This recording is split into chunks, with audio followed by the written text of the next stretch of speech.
একজন সরকারি যেহেতু আমি আমার বাবাকে ভাই বলি, সেই হিসাবে আমি ওনাকে কথা বলি বা আপনি আমাদের কথা বলেন। আমি আপনার মামুন সাহেবের কথা বলছি, এই জাতীয় যুবকেরা যখন বাবা এগিয়ে আসে তখন ইসলামের কাজগুলি সহজ হয়ে পড়ে। আল্লাহ তাআলা যুব সম্প্রদায়কে ইসলামের কাজ করার তৌফিক দান করুন। আমি হযরতের কাছে সকলে অনুরোধ করব, আজকের এই মাহফিলের যারা আয়োজক, যারা উদ্যোক্তা, যারা অর্থ দিয়ে, বুদ্ধি দিয়ে, মেধা দিয়ে সহযোগিতা করছেন, বিশেষ করে ভাই ওমর আলী সাহেব এবং আজহার শুকুর আহমদ সাহেব সহ এই এলাকার যারা আছেন সকলকে আল্লাহ তাআলা ভালো কাজ করার তৌফিক দান করুন। তবে একটা ভালো জিনিসের খবর পেলাম, আমার কথা এখানে শেষ, আমি আর কথা বলবো না, এখন হযরত বয়ান করবেন।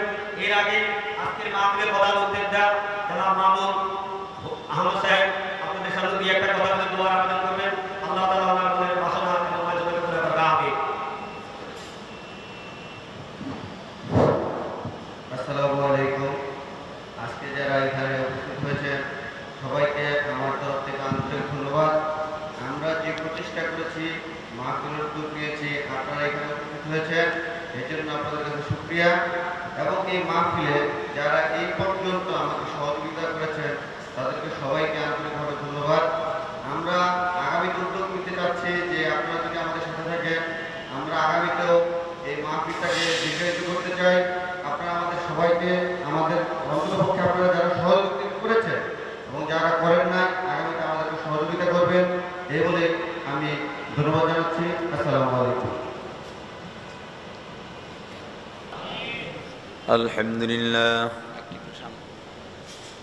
الحمد لله وكفى وسلام على عباده الذين اصطفى أما بعد فأعوذ بالله من الشيطان الرجيم بسم الله الرحمن الرحيم إن في خلق السماوات والأرض واختلاف الليل والنهار لآيات لأولي الألباب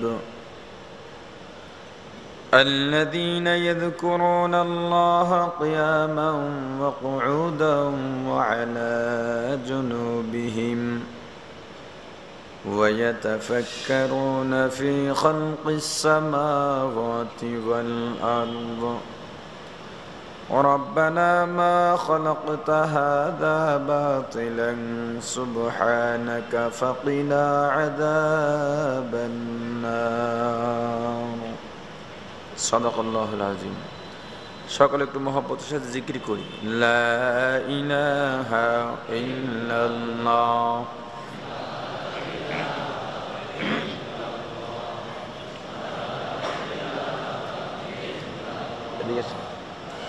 টুলটা সরাই দেন, টুলটা সরাই ফেলান। ইলাহা ইল্লাল্লাহ মুহাম্মাদুর রাসূলুল্লাহ হামদ বিহাদ বরকদায়ে পাকরা আকে ইমাদাদ মুশতাকারা آके در دم روح را داد از طوفان جیت نوح را آئے کے را کرد کهرش باد رو تا سجائے کرد قوم عاد را آکے لطف خشرا اظهار کرد با خلیل اشنار را گلزار کرد لا اله الا الله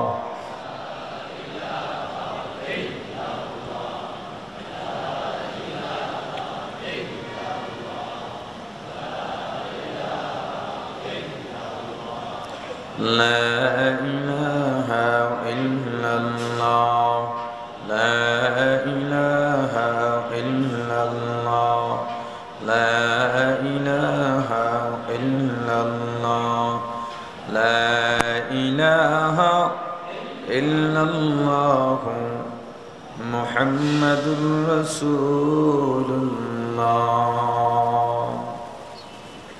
আলহামদুলিল্লাহ।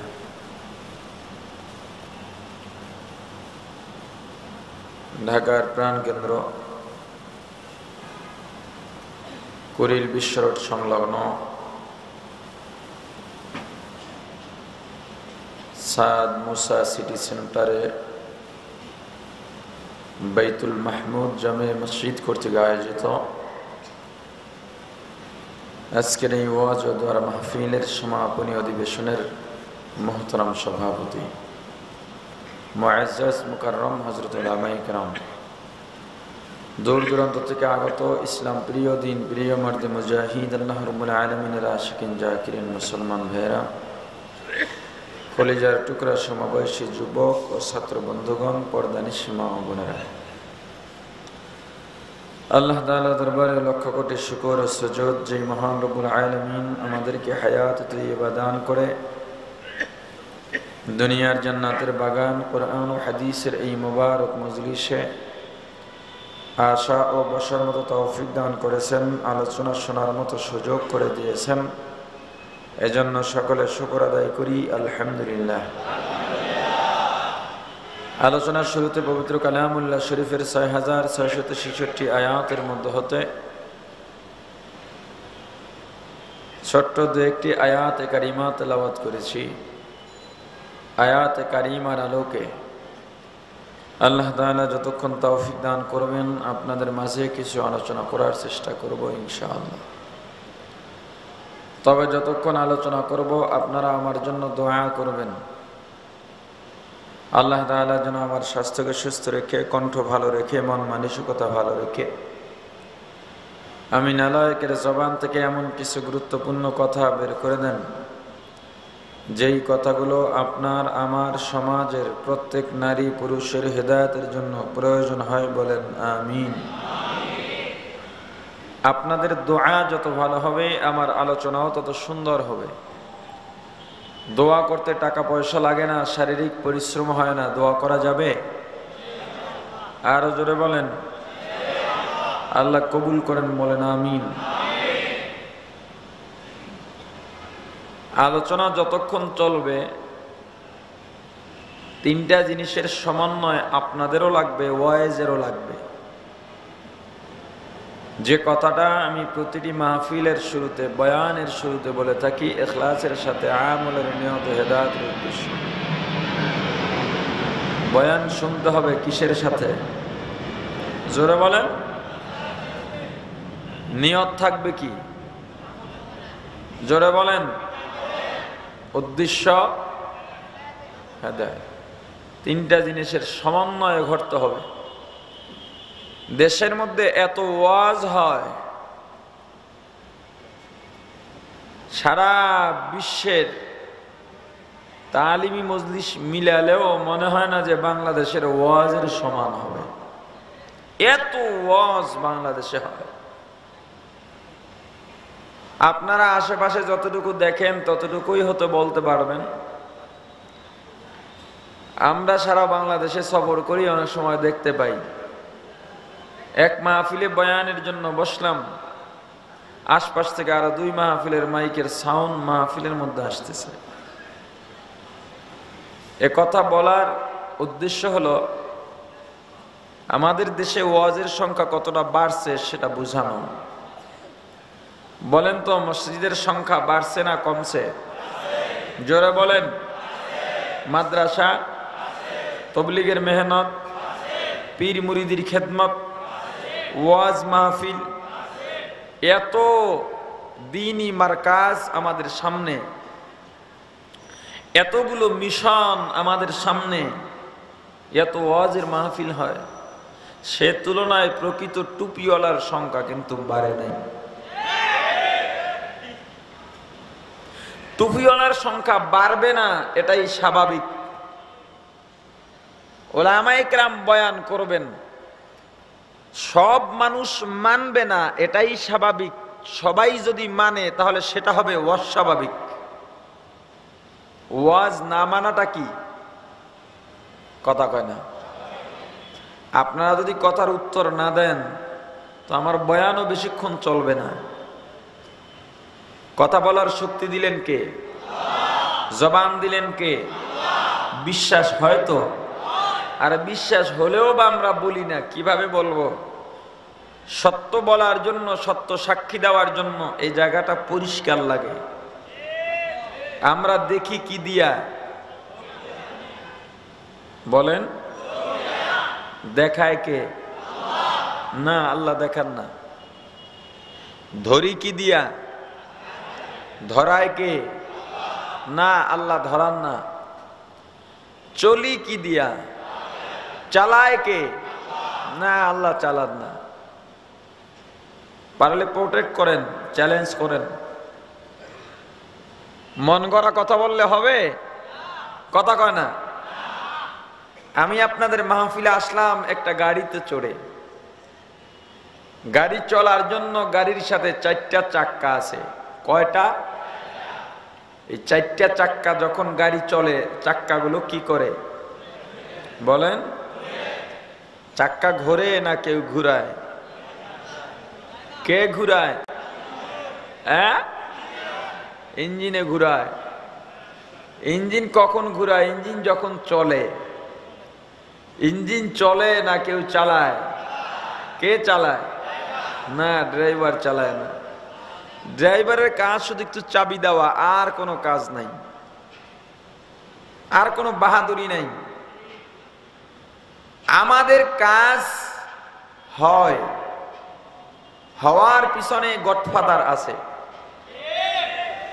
আমরা চক্ষু দিয়া দেখি, দেখায় আল্লাহ। আপনারা বললেন হ্যাঁ আল্লাহ দেখান, আমি বললাম আল্লাহ দেখান না। কথা দুটোটাই সত্য। আল্লাহ দেখান এই অর্থে প্রত্যেকটা মানুষকে দেখার শক্তি দিছেন কে? কিন্তু আল্লাহ দেখান না কেন? আপনি যখন চোখের পাওয়ার পাইয়া বেগানা নারীর দিকে তাকান, সেটা তো আল্লাহ আপনাকে দেখাইয়া দেন না। আল্লাহকে আপনাকে বলেন মহিলার দিকে তাকাও, আল্লাহকে বান্দাকে দিয়ে গুনার কাজ করাবেন না। তাহলে দেখায় কে? মহিলার দিকে তাকায় কে? কে তাকায়? এর পিছনে গডফাদার বের করতে হবে। তাকে ঠিক করা গেলে সব ঠিক। আল্লাহ রব্বুল আলামিন 14টা কসম খাইছেন। কয়টা? 14টা কসম খায়া বলেন ফাআলহামাহা ফুজুরাহা ওয়া তাকওয়াহা। স্বাধীনতা দিলাম, যাও, চাবি দিয়া দিলাম, তোমার চোখের পাওয়ার দিলাম, হাত দিয়া ধরার শক্তি দিলাম, পা দিয়া চলার সাহস দিলাম, চাবি আমি দিয়া দিলাম, সাথে সাথে স্বাধীনতাও দিলাম। ইচ্ছা করলে চক্ষু দিয়া ভালো দেখতে পারো, খারাপও দেখতে পারো। স্বাধীনতা দিলাম।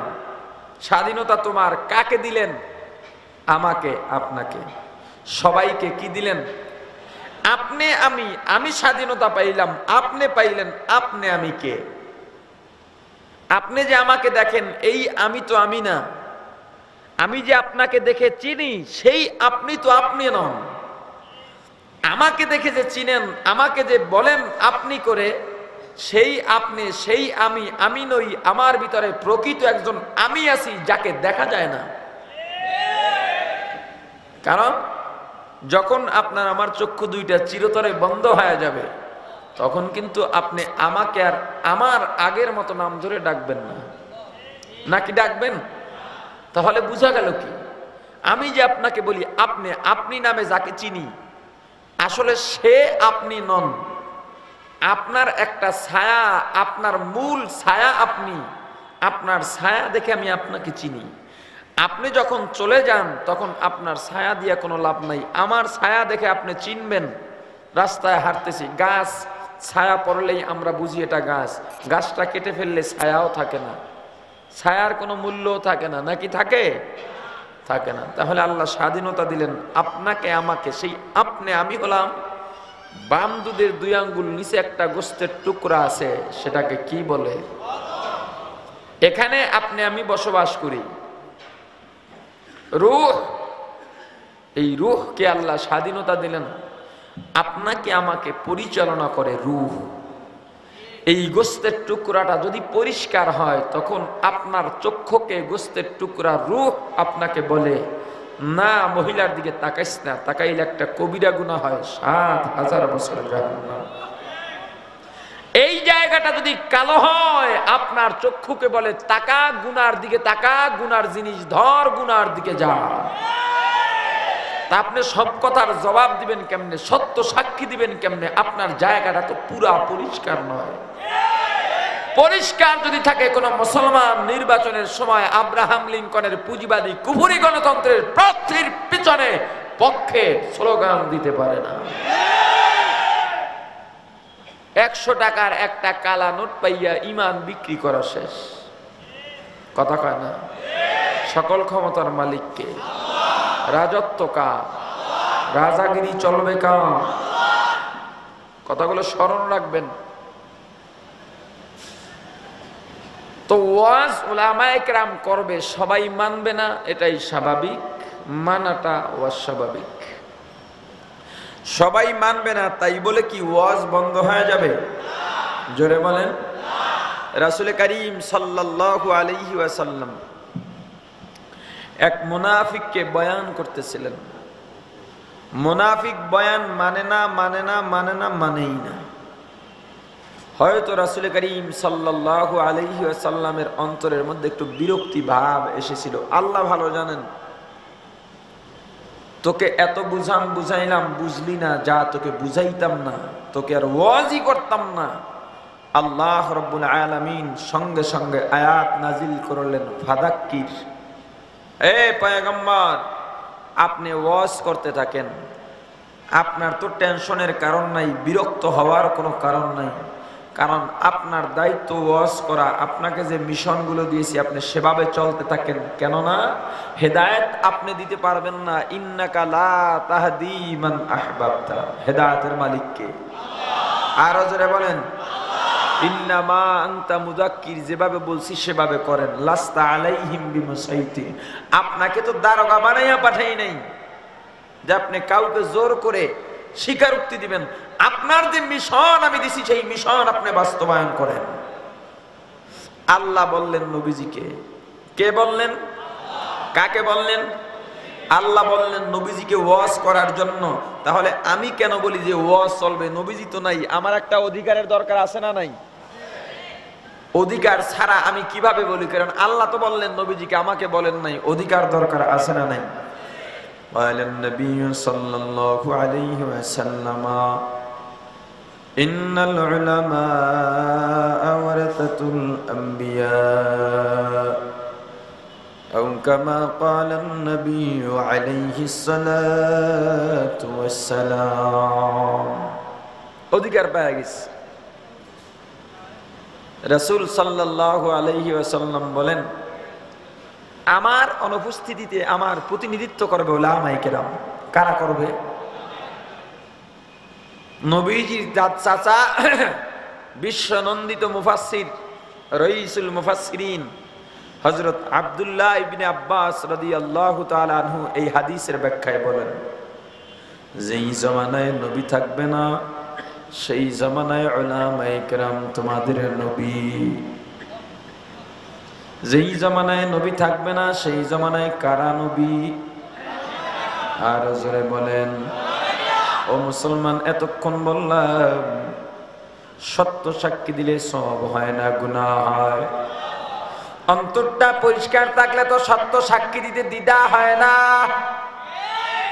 ও মুসলমান, নবীজি নাই, নবীজির প্রতিনিধি উলামায়ে কেরাম আছে।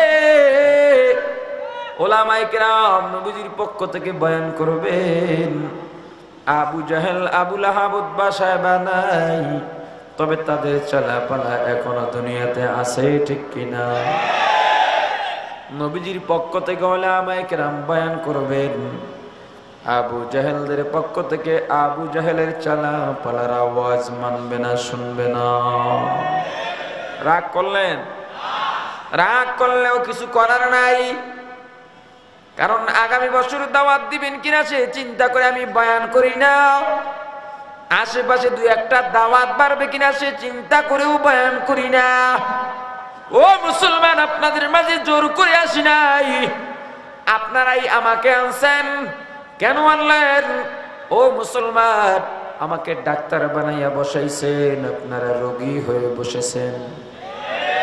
হতে পারেন যোগ্যতায় আপনি আমার চেয়ে অনেক বড়, জ্ঞান মেধা এলেম বয়সে আমার চেয়ে অনেক সিনিয়র, কিন্তু এই মুহূর্তে আমি যেহেতু এখানে, আপনি যেহেতু ওখানে, আমি আপনার ডাক্তার, আপনি আমার রোগী। ডাক্তার রোগীর কোন জায়গায় মলম লাগায়? ঘা জায়গায় না ভালো জায়গায়? ঘা জায়গায় মলম লাগাইলে মজা লাগে না, জ্বালা পোড়া করে। একটু তো জ্বালা পোড়া করবে, সহ্য করা লাগবে, পারা যাবে নি। ও মুসলমান ইমানদার আল্লাহর গোলাম, যদি আপনি চিন্তা করেন আমার কথার জবাব দিবেন না, না দেন কবিরা গুনাহ হবে না, কিন্তু আমার কথার পরে জবাব দেওয়ার মধ্য থেকে আপনার পরিচয় ফুটে উঠবে। আপনি যদি জবাব দেন পরিচয় পাওয়া যাবে আপনার খাসলাত সাহাবায়ে কেরামের খাসলাতের সাথে মিল আছে। আপনি যদি জবাব না দেন আপনার পরিচয় ফুটে উঠবে আপনার খাসলাত আবু জাহেল আবু লাহাব উতবা সাহেবাদের খাসলাতের সাথে মিল আছে। রাইসুল মুফাসসিরিন নবীজির চাচা বিশ্বনন্দিত মুফাসসির হযরত আব্দুল্লাহ ইবনে আব্বাস রাদিয়াল্লাহু তাআলা আনহু বলেন, ও মুসলমান গো, যেই জামানায় নবী থাকবে না সেই জামানায় উলামায়ে কেরাম তোমাদের নবী। যেই জামানায় নবী থাকবে না সেই জামানায় কারা নবী? আরো জোরে বলেন, কারা নবী? আর মানে কি উলামায়ে কেরামের কাছে ওহী আসে, কিতাব নাজিল হয়, ফেরেশতা আসে? তাহলে কথার মর্ম কি?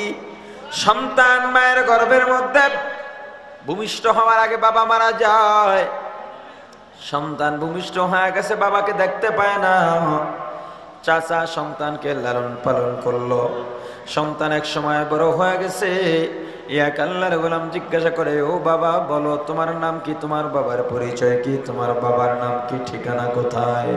সন্তান জবাব দেয়া বলে, আল্লাহর গোলাম আমার বাবা নাই, ঠিকানা নাই, যদিও আমার বাবা নাই তবে চাচাই আমার কাছে আমার বাবা। বলে কিনা? তার মানে কি চাচা ওকে জন্ম দিছে? তাহলে কেন বললো? একটাই কারণ, বাবার দায়িত্বগুলো চাচায় পালন করছে, ঠিক কিনা? এ মুসলমান, যেই জামানায় নবী থাকবে না সেই জামানায় উলামায়ে কেরাম তোমাদের নবীর মর্ম কি জানো? قال النبي صلى الله عليه وسلم بلغوا عني ولو آية أو كما قال النبي عليه الصلاة والسلام। ও বিশ্ববাসী মানব মণ্ডলী, যেই জামানায় নবী থাকবে না সেই জামানায় উলামায়ে কেরাম নবীজির দায়িত্বগুলো পালন করবেন। নবীজির পক্ষ থেকে একটা বাণীও যদি হয়, একটা আয়াতের টুকরা হয়, একটা হাদিস যদি হয়, মানুষের মাঝে পৌঁছা দিবে। প্রথম হাদিস থেকে উলামায়ে কেরাম অধিকার পাইয়া, দ্বিতীয় হাদিস থেকে দায়িত্বপ্রাপ্ত হইয়া নবীজি যা বলছেন মানুষের কাছে তা বলতে হবে, ঠিক কিনা? নবীজির যে কয়টা মিশন ছিল প্রত্যেকটা মিশন বলতে হবে না, একটা বললে চলবে? আরো জোরে বলেন। ও মুসলমান, নবীজির মিশন ছিল চারটা। কয়টা? রব্বানা ওয়াবআস ফীহিম রাসূলুম, কি জানো? রাসূলাম মিনহুম ইয়াতলু আলাইহিম আয়াতিক يتلو عليهم آياتك ويعلمهم الكتاب والحكمة ويزكيهم। এই আয়াতের মাধ্যমে প্রমাণ হয় নবীজির মিশন ছিল কয়টা? আরো জোরে বলেন কয়টা? চারটা মিশন নিয়ে উলামায়ে কেরাম মানুষের মাঝে দৌড়াবে। একটা আছে একটা নাই, চলবে না। তিনটা আছে একটা নাই, চলবে না।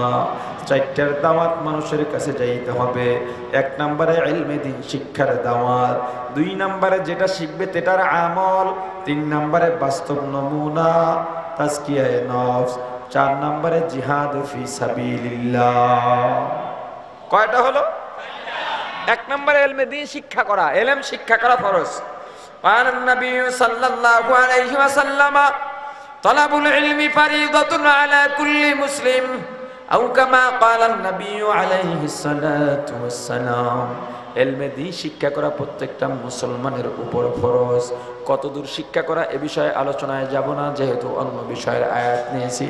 ও মুসলমান, 2 নম্বরে যা শিখবে তার উপরে আমল করা। 2 নম্বরে কি? আমল করা। যেটা শিখছে সেটার আমল এবং দাওয়াত। 1 নম্বরে ইলম, 2 নম্বরে দাওয়াত, 3 নম্বরে তাজকিয়ায়ে নফস, 4 নম্বরে জিহাদ ফি সাবিলিল্লাহ। কয়টা হলো? ও মুসলমান, তাজকিয়ায়ে নফস ঠিক আছে, কেউ কারো বিরুদ্ধে বলে না। ইলম ঠিক আছে, কেউ কারো বিরুদ্ধে বলে না। তাবলীগ ঠিক আছে, দাওয়াত ঠিক আছে, কেউ কারো বিরুদ্ধে বলে না। কিন্তু জিহাদ বলতে গেলে সমস্যা, বলনে ওয়ালারও সমস্যা। নাকি মিথ্যা? ও মুসলমান, ইহুদি খ্রিস্টানদের স্বপ্ন কিন্তু সাকসেস হইতেছে। ও মুসলমান, এই জমানায় উলামায়ে কেরাম ভয়ের কারণে জিহাদের আলোচনা করে না। মসজিদের খতিব সাহেব জিহাদের আলোচনা করে না। একটাই কারণ, জিহাদ নাকি অপরাধ। ও মুসলমান, প্রতিবাদ করো, প্রতিবাদ করো। সন্ত্রাস আর জিহাদ এক নয়। সন্ত্রাস মানুষকে কতল করে, জিহাদ মানুষকে বাঁচায়। সন্ত্রাস মানুষের উপরে জুলুম করে, জিহাদ মানুষের উপরে ইনসাফ বজায় রাখে। ও মুসলমান, সন্ত্রাস অন্যায় করে আর জিহাদ মানুষের প্রতি ন্যায় বিচার করে। ঠিক কিনা জোরে বলেন? ও মুসলমান, এজন্য অনেক সময় দেখা যায় একজন মসজিদের ইমামকে গ্রেফতার করছে। পেপারের মধ্যে হেডলাইন্স, ইমামের সাথে 5টা জিহাদি বই পাওয়া গেছে। এটাকে মানুষের সামনে অপরাধ হিসেবে পরিচয় করানো হয়। না মুসলমান, না না, জিহাদ তো অপরাধ নয়, জিহাদি বই রাখাও অপরাধ নয়। এটা কিসের ষড়যন্ত্র? শিয়াবাস কি পাইছো? এই মুসলমান, জিহাদি বই বন্ধ করার মাধ্যমে কোরআনকে বন্ধ করার ষড়যন্ত্র চলছে। কারণ জিহাদি বই যদি বন্ধ করতে হয়, সবচেয়ে বড় জিহাদি বইয়ের নাম কোরআন। ও মুসলমান ইমানদার আল্লাহর গোলাম, কোরআনের মধ্যে জিহাদের কথা আছে না নাই? আর জোরে বলেন আছে না নাই? আর জোরে বলেন আছে না নাই? কোরআন থেকে কি জিহাদের আয়াত বন্ধ করা যাবে? तुम मर्द मुसलमान हो, तू मर्द मुसलमान, तू मर्द मुसलमान हो, तू मर्द मुसलमान। एक हाथ में तलवार, एक हाथ में कुरान, एक हाथ में तलवार, एक हाथ में कुरान। একটাই ছুরি ডাক্তারের হাতে যায়, অপারেশনের মাধ্যমে রোগী ভালো হয়, অসুস্থ ভালো হয়ে যায়। একই ছুরি গুন্ডার হাতে যায়, সুস্থ মানুষগুলোকে জবাই করে শেষ করে দেয়। ঠিক কিনা?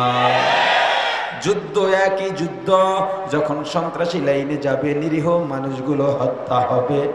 একই যুদ্ধ জিহাদি কায়দায় যাবে, শরীয়ত সম্মতভাবে রাসূলের নির্দেশিত পথে যাবে, নিরীহ মানুষগুলো নাজাত পাবে।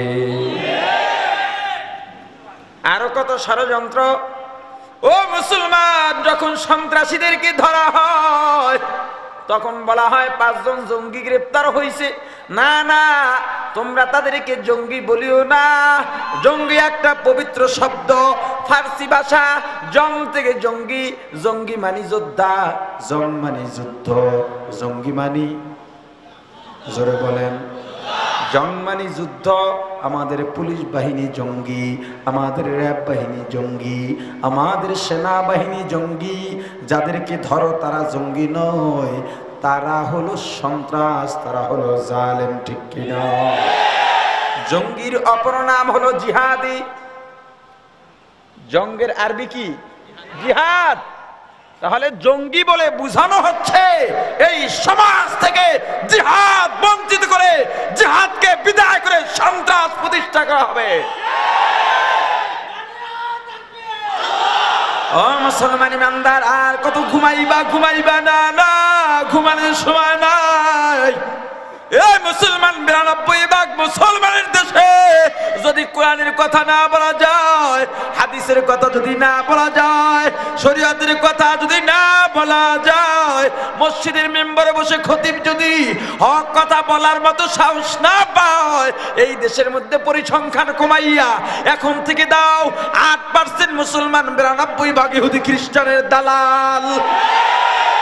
জিহাদের বিরুদ্ধে বলার জন্য, জিহাদের পক্ষে বললে আমাদের বিরুদ্ধে কোনো হিন্দু কাফের মুশরিকরা বলে না, আপনার মতো আমার মতো মুসল্লি বলে, টুপিওয়ালা বলে, ঠিক কিনা? ও মুসলমান ইমানদার, আল্লাহ বলেন লাস্তা আলাইহিম বিমুসাইতির, আপনাকে তো দারোগা বানাইয়া পাঠাই নাই, আপনি আপনার কাজ ওয়াজ করতে থাকেন, ওয়াজ চলবে না, বন্ধ হবে। আর হুজুরে বলেন ওয়াজ বন্ধ হবে না, চলবে। ওলামায়ে কেরাম এক হাদিস দিয়া দায়িত্ব পাইলেন, আর এক হাদিস দিয়া অধিকারভুক্ত হইয়া নবীজির পক্ষ থেকে, কোরআনের পক্ষ থেকে ইসলামের দাওয়াত যা যা আছে মানুষের মাঝে পৌঁছা দিবি। এ দায়িত্ব কার? এখন যত ওয়াজই হোক না কেন, সব ওয়াজ বোঝার জন্য জ্ঞানী মানুষ দরকার। কেমন মানুষ দরকার? জ্ঞানী মানুষ। আল্লাহ রাব্বুল আলামিন বলেন, রাত এবং দিনের আবর্তন, বছরের কিছু দিন এমন আছে যে দিনগুলোতে একই সময় সূর্য ওঠে না, বছরের প্রতিটি দিন ওই একই সময় সূর্যাস্ত যায় না। যায়?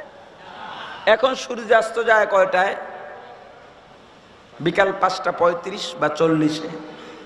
আবার এমন একটা সময় আসবে যখন সূর্যাস্ত হবে 7টায়, 6:40, 6:50-এ। তাহলে একদিনে হলো?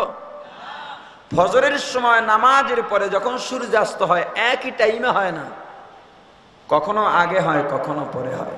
এখন যে টাইমটাকে আমরা সন্ধ্যা বলি, যে রাতের মধ্যে পড়ে গেছে, আবার কোনো সময় আছে সেটা দিনের মধ্যে থাকে। এই রাত দিনের আবর্তনে, পরিবর্তনে জ্ঞানীদের জন্য নিদর্শন আল্লাহর কথা। কাদের জন্য নিদর্শন? জ্ঞানীদের জন্য। আর ওয়াজ বোঝার জন্য জ্ঞানী দরকার। জ্ঞানী কারা? দুনিয়ার উপাধিধারীরা জ্ঞানী হবে না। যদি হইতো, সবচেয়ে বড় জ্ঞানী 1 নাম্বার বুদ্ধিমান হইতো ডক্টর ইউনূস, কারণ নোবেল পুরস্কার পাইছে, তার চেয়ে তো জ্ঞানী কেউ হতে পারে না। কিন্তু আল্লাহর দরবারে যে তার 4 পয়সারও দাম নাই। রাগ করতেছেন না তো?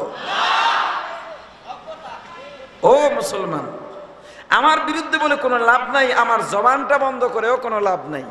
কারণ আমি যেই আয়াত হাদিস পড়ে আলোচনা করব, যদি পছন্দ নাই হয়, লাল কালির কলম নিয়ে সেই আয়াত হাদিসটা কেটে দাও, ঝামেলা শেষ। আমার জবান বন্ধ করলে ওই আয়াত হাদিস পড়ে আরো 20 জন বের হয়ে যাবে। কয়জনের জবান বন্ধ হবে? আওয়ামী লীগওয়ালারা স্লোগান দেয়, 1 মুজিব লুকান্তরে, লক্ষ মুজিব ঘরে ঘরে। বিএনপিওয়ালারাও স্লোগান দেয়, 1 জিয়া লুকান্তরে, লক্ষ জিয়া ঘরে ঘরে। তাহলে ওলামায়ে কেরাম কি বাইরে বাইরে আর জঙ্গলে জঙ্গলে নাকি? সারা বিশ্বের সকল ওলামায়ে কেরামের পক্ষ থেকে স্লোগান দিয়ে যাই, 1 মাওলানা, 1 মুফতি, 1 মুহাদ্দিস, 1 মুফাসসির, 1 খতিব, 1 বলনেওয়ালা, 1 পীর, 1 মুহতামিম, 1 মাওলানা লুকান্তরে, লক্ষ লক্ষ কোটি কোটি ওলামায়ে কেরাম আল্লাহ মানুষের ঘরে ঘরে তৈরি করে দিবে। হকের আওয়াজ বন্ধ হবে? এই হকের আওয়াজ বন্ধ হবে না? হকের আওয়াজ বন্ধ হবে না। হকের আওয়াজ কেউ দামাতে পারবে না। হকের আওয়াজ দিয়েছিলেন জাতীয় মসজিদ, বাংলাদেশের জাতীয় মসজিদ বাইতুল মুকাররমের খতিব আল্লামা উবাইদুল হক রাহমাতুল্লাহি আলাইহি।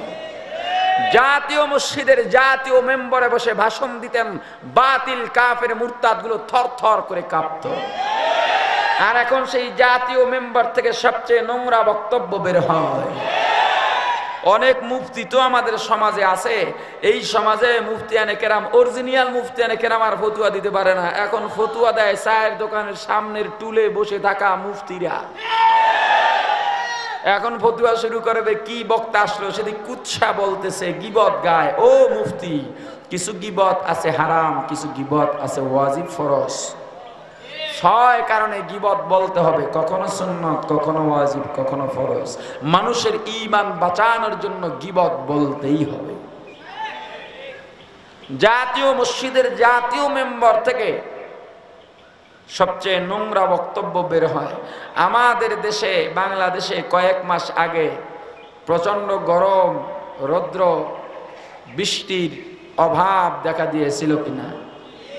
গরমে মানুষজন হাঁটতে পারে না, চলতে পারে না, এসি নাই। বৃষ্টি না থাকলে রাসূল সাল্লাল্লাহু আলাইহি ওয়াসাল্লাম একটা নামাজের কথা বলেছেন, বৃষ্টির অভাব থাকলে এই নামাজ তোমরা পড়ো। আমাদের জাতীয় মসজিদের বিশিষ্ট চিন্তাবিদ, আন্তর্জাতিক ক্ষতি, উনি সেখান থেকে বললেন আপনারা সবাই ইস্তেখারা নামাজ পড়েন। ওলামায়ে কেরাম বুঝবেন, আপনারাও বুঝবেন, বুঝায়া বলতেছি। ইস্তিসকা আর ইস্তেখারা, ইস্তেখারার নামাজ তখন পড়া হয়, আর ইস্তিসকার নামাজ হলো এটা বৃষ্টির জন্য পড়ে। আমাদের খতিব সাহেব বলে দিলেন আপনারা ইস্তেখারা নামাজ পড়েন। যেই ইমাম বা খতিব ইস্তিসকার ইস্তেখারার নামাজের ব্যবধান জানে না, সে তো গ্রাম্য মসজিদ যেখানে 3 ওয়াক্ত নামাজ হয় সেখানের ইমামতির যোগ্যতাও রাখে না। জাতীয় মসজিদ থেকে জাতীয় ভাষণ দিতেন, হকের আওয়াজ দিতেন। জাতীয় মসজিদের জাতীয় খতিব, আমাদের জাতীয় মুরব্বী আল্লামা উবাইদুল হক রহমাতুল্লাহি আলাইহি একটা আওয়াজ দিতেন, হকের আওয়াজ দিতেন। মুসলমান বাতিল মুরতাদগুলো থর থর করে কেঁপে উঠত, ঠিক কিনা? আল্লামা উবাইদুল হক রহমাতুল্লাহি আলাইহি চলে গেলেন। না না, হকের আওয়াজ বন্ধ হয় নাই। হকের আওয়াজ নিয়ে সামনে আগাইলেন শাইখুল হাদিস আল্লামা আজিজুল হক রহমাতুল্লাহি আলাইহি। ও মুসলমান, শাইখুল হাদিস আল্লামা আজিজুল হক রহমাতুল্লাহি আলাইহি দুর্বল হয়ে গেলেন। না না, হকের আওয়াজ বন্ধ হয় নাই। হকের আওয়াজ নিয়ে সামনে আগাইলেন তৎকালীন বাংলার জিন্দা শাহজালাল। কাফনের কাফন মাথায় বেঁধে রাস্তায় নামছেন। ও মুসলমান, বাতিলের তখ্ত তাউত কাঁপিয়ে তুলছেন শাইখুল উম্মাহ আল্লামা ফজলুল করিম পীর সাহেব চরমনাই রহমাতুল্লাহি আলাইহি। আল্লামা শাইখুল হাদিস চলে গেলেন, পীর সাহেব চরমনাই রহমাতুল্লাহি আলাইহি চলে গেলেন। না না, হকের আওয়াজ বন্ধ হয় নাই।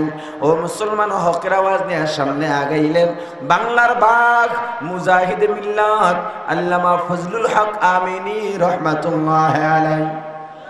ফজলুল হক আমিনী রহমাতুল্লাহি আলাইহি চলে গেলেন। হকের আওয়াজ বন্ধ হইছে নি? আরো জোরে বলেন, হকের আওয়াজ বন্ধ হইছে নি?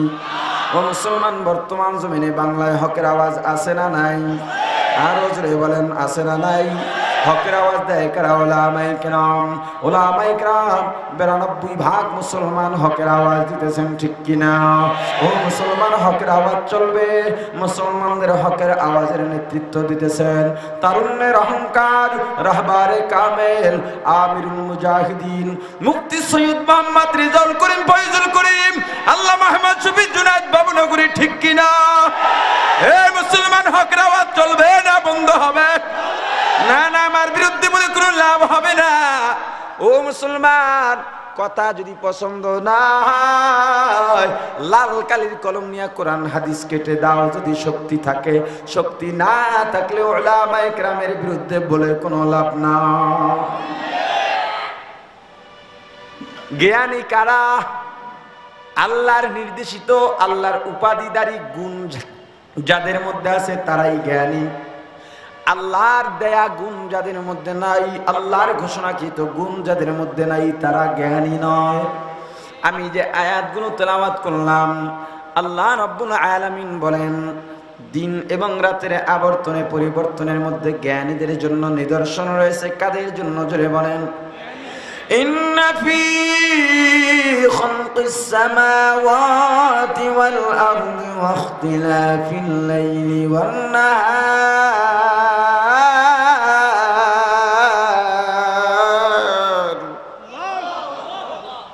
ওয়ান নাহারি লাআয়াতিন লিউলিল আলবাব।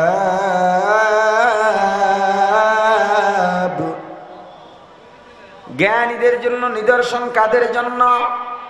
ও মুসলমান, এই আয়াতের পরে আল্লাহ যারা দিলেন জ্ঞানী কারা? তিনটা গুণ যাদের মধ্যে পাওয়া যাবে তারা জ্ঞানী। কয়টা গুণ? 3 গুণ যাদের মধ্যে নাই তারা জ্ঞানী নয়। 1 নাম্বার গুণ, আল্লাযীনা ইয়াযকুরুনাল্লাহ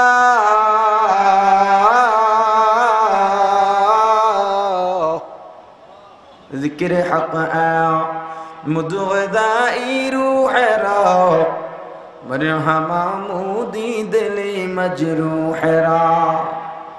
1 নম্বরে জিকির করা। 1 নম্বরে আল্লাহ, যারা আল্লাহর জিকির করে তারা জ্ঞানী। কার কথা? কোন সময় জিকির করবেন তাও আল্লাহ বলে দিলেন। ও মুসলমান, ইসলাম মানা কিন্তু কঠিন নয়। কিভাবে চলবো, কি বলবো, কোথায় যাব, কি খাবো, সব আল্লাহ শিখাইয়া দিলেন। কোরআনের মধ্যে কোনো কিছু যদি অস্পষ্ট হয়, কোনো কিছু যদি ইশারা ইঙ্গিতে হয়, কোনো কিছু যদি সংক্ষিপ্ত হয়, ভয় নাই, চিন্তা নাই। হাদিসের দিকে তাকাও, সব তাফসীর ব্যাখ্যা পাওয়া যাইবা। কোন বিষয়ে যদি একাধিক হাদিস হয়, ও মুসলমান, ভয় নাই, চিন্তা নাই। আইম্মায়ে মুজতাহিদিন তথা 4 মাযহাবের ইমামের মতামতের দিকে তাকাও, সুন্দর সমাধান পাওয়া যাইবা। কিছুর দরকার নাই। বর্তমানে যারা আহলে হক উলামা মাশায়েখ আছেন তাদের কাছে যাও মুসলমান, নবীজির সহিহ তরিকার তালকিন তাদের থেকে পাওয়া যায়। ও মুসলমান ইমানদার আল্লাহর গোলাম, 1 নম্বরে আল্লাহর যারা জিকির করে তারা জ্ঞানী। কার কথা? কোন সময় জিকির করবা তাও আল্লাহ শিখায়া দিলেন। 1 নম্বরে কিয়ামা, দাঁড়ানো অবস্থায়। 2 নম্বরে কুউদা, বসা অবস্থায়।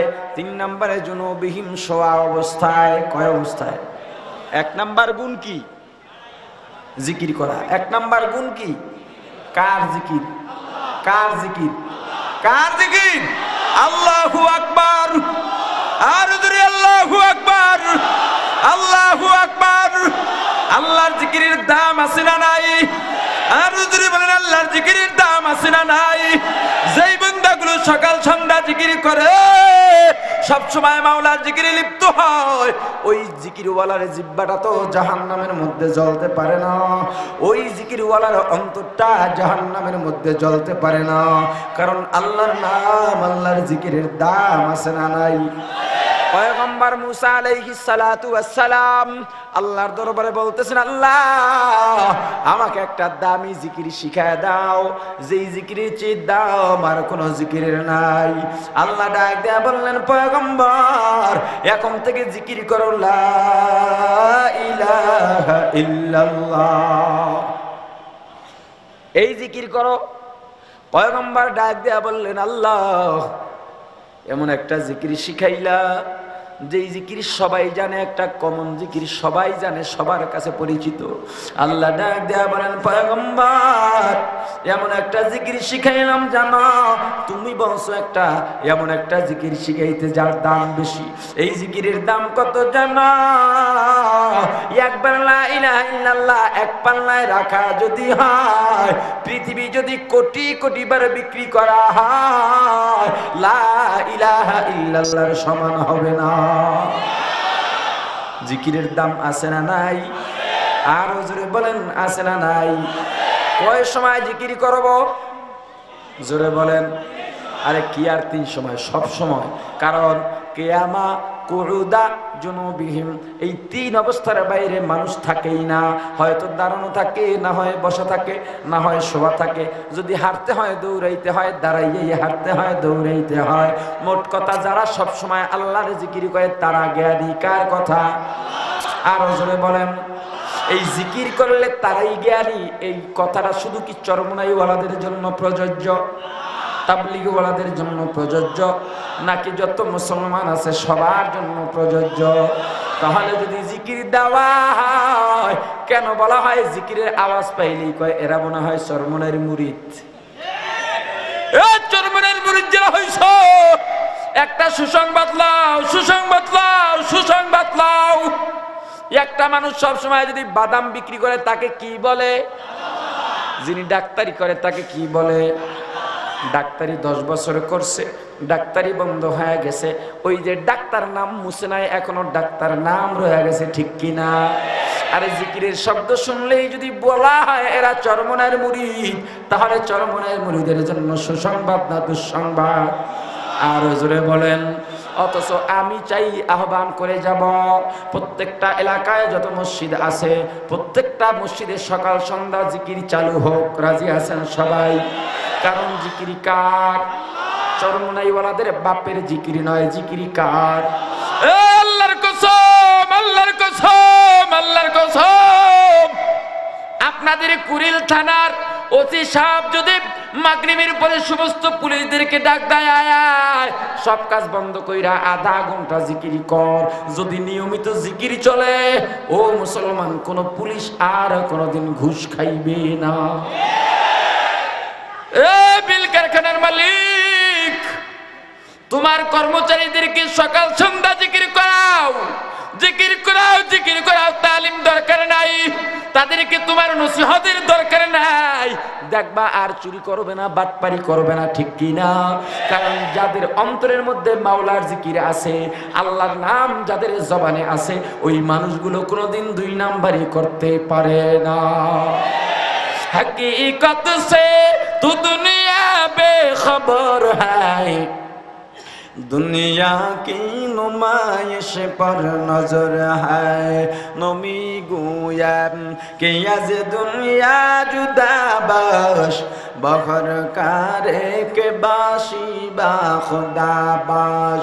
सिस्ते दुनिया आज खुदा गाफिल बुदन, नया कमाशो नुकरा हो पर जिंदजान। दुनिया में हो दुनिया का तलबगार नहीं हो, दुनिया में हो दुनिया का तलबगार नहीं हो। बाजार से गुजर हो खरीदार नहीं हो, बाजार से गुजर हो खरीदार नहीं हो। जागा जी लगाने के दुनिया नहीं है, ये इबरत की जाग तमाशा नहीं है, ये इबरत की जाग तमाशा नहीं है। ओ मुसलमान मंदल्लार गुलाम, দুনিয়ার মায়া পড়ে গেলাম, টাকা পয়সার লোভে পড়লাম, অথচ টাকা পয়সা দুনিয়া মানুষকে খাওয়াইতে পারে না, বাঁচাইতেও পারে না, শান্তিও দিতে পারে না। পারেনি? আরো জোরে বলেন, পারেনি? টাকা পয়সা, ধন দৌলত, ক্ষমতা মানুষকে যদি খাওয়াইতে পারতো, বাঁচাইতে পারতো, শান্তি দিতে পারতো, বেশি দিন আগের কথা নয়, মাত্র কয়েক বছর আগের কথা, বাংলাদেশের 1 নাম্বার ধনী বা শিল্পপতি ছিল কিশোরগঞ্জের বাজিতপুরের জহিরুল ইসলাম। কত টাকার মালিক ছিল নিজেও জানতো না। এরপরেও আল্লাহ রাব্বুল আলামিন দেখা দিলেন মুসলমান, জহিরুল ইসলাম মারা যাওয়ার 6 মাস আগে এতটা অসুস্থ হয়ে গেছে, হাসপাতালের বিছানায় শুইয়া পাইপ দ্বারা তরল খাবার খাইছে, কোরমা পোলাও বিরিয়ানি গোস্ত ভাত খাইতে পারে না।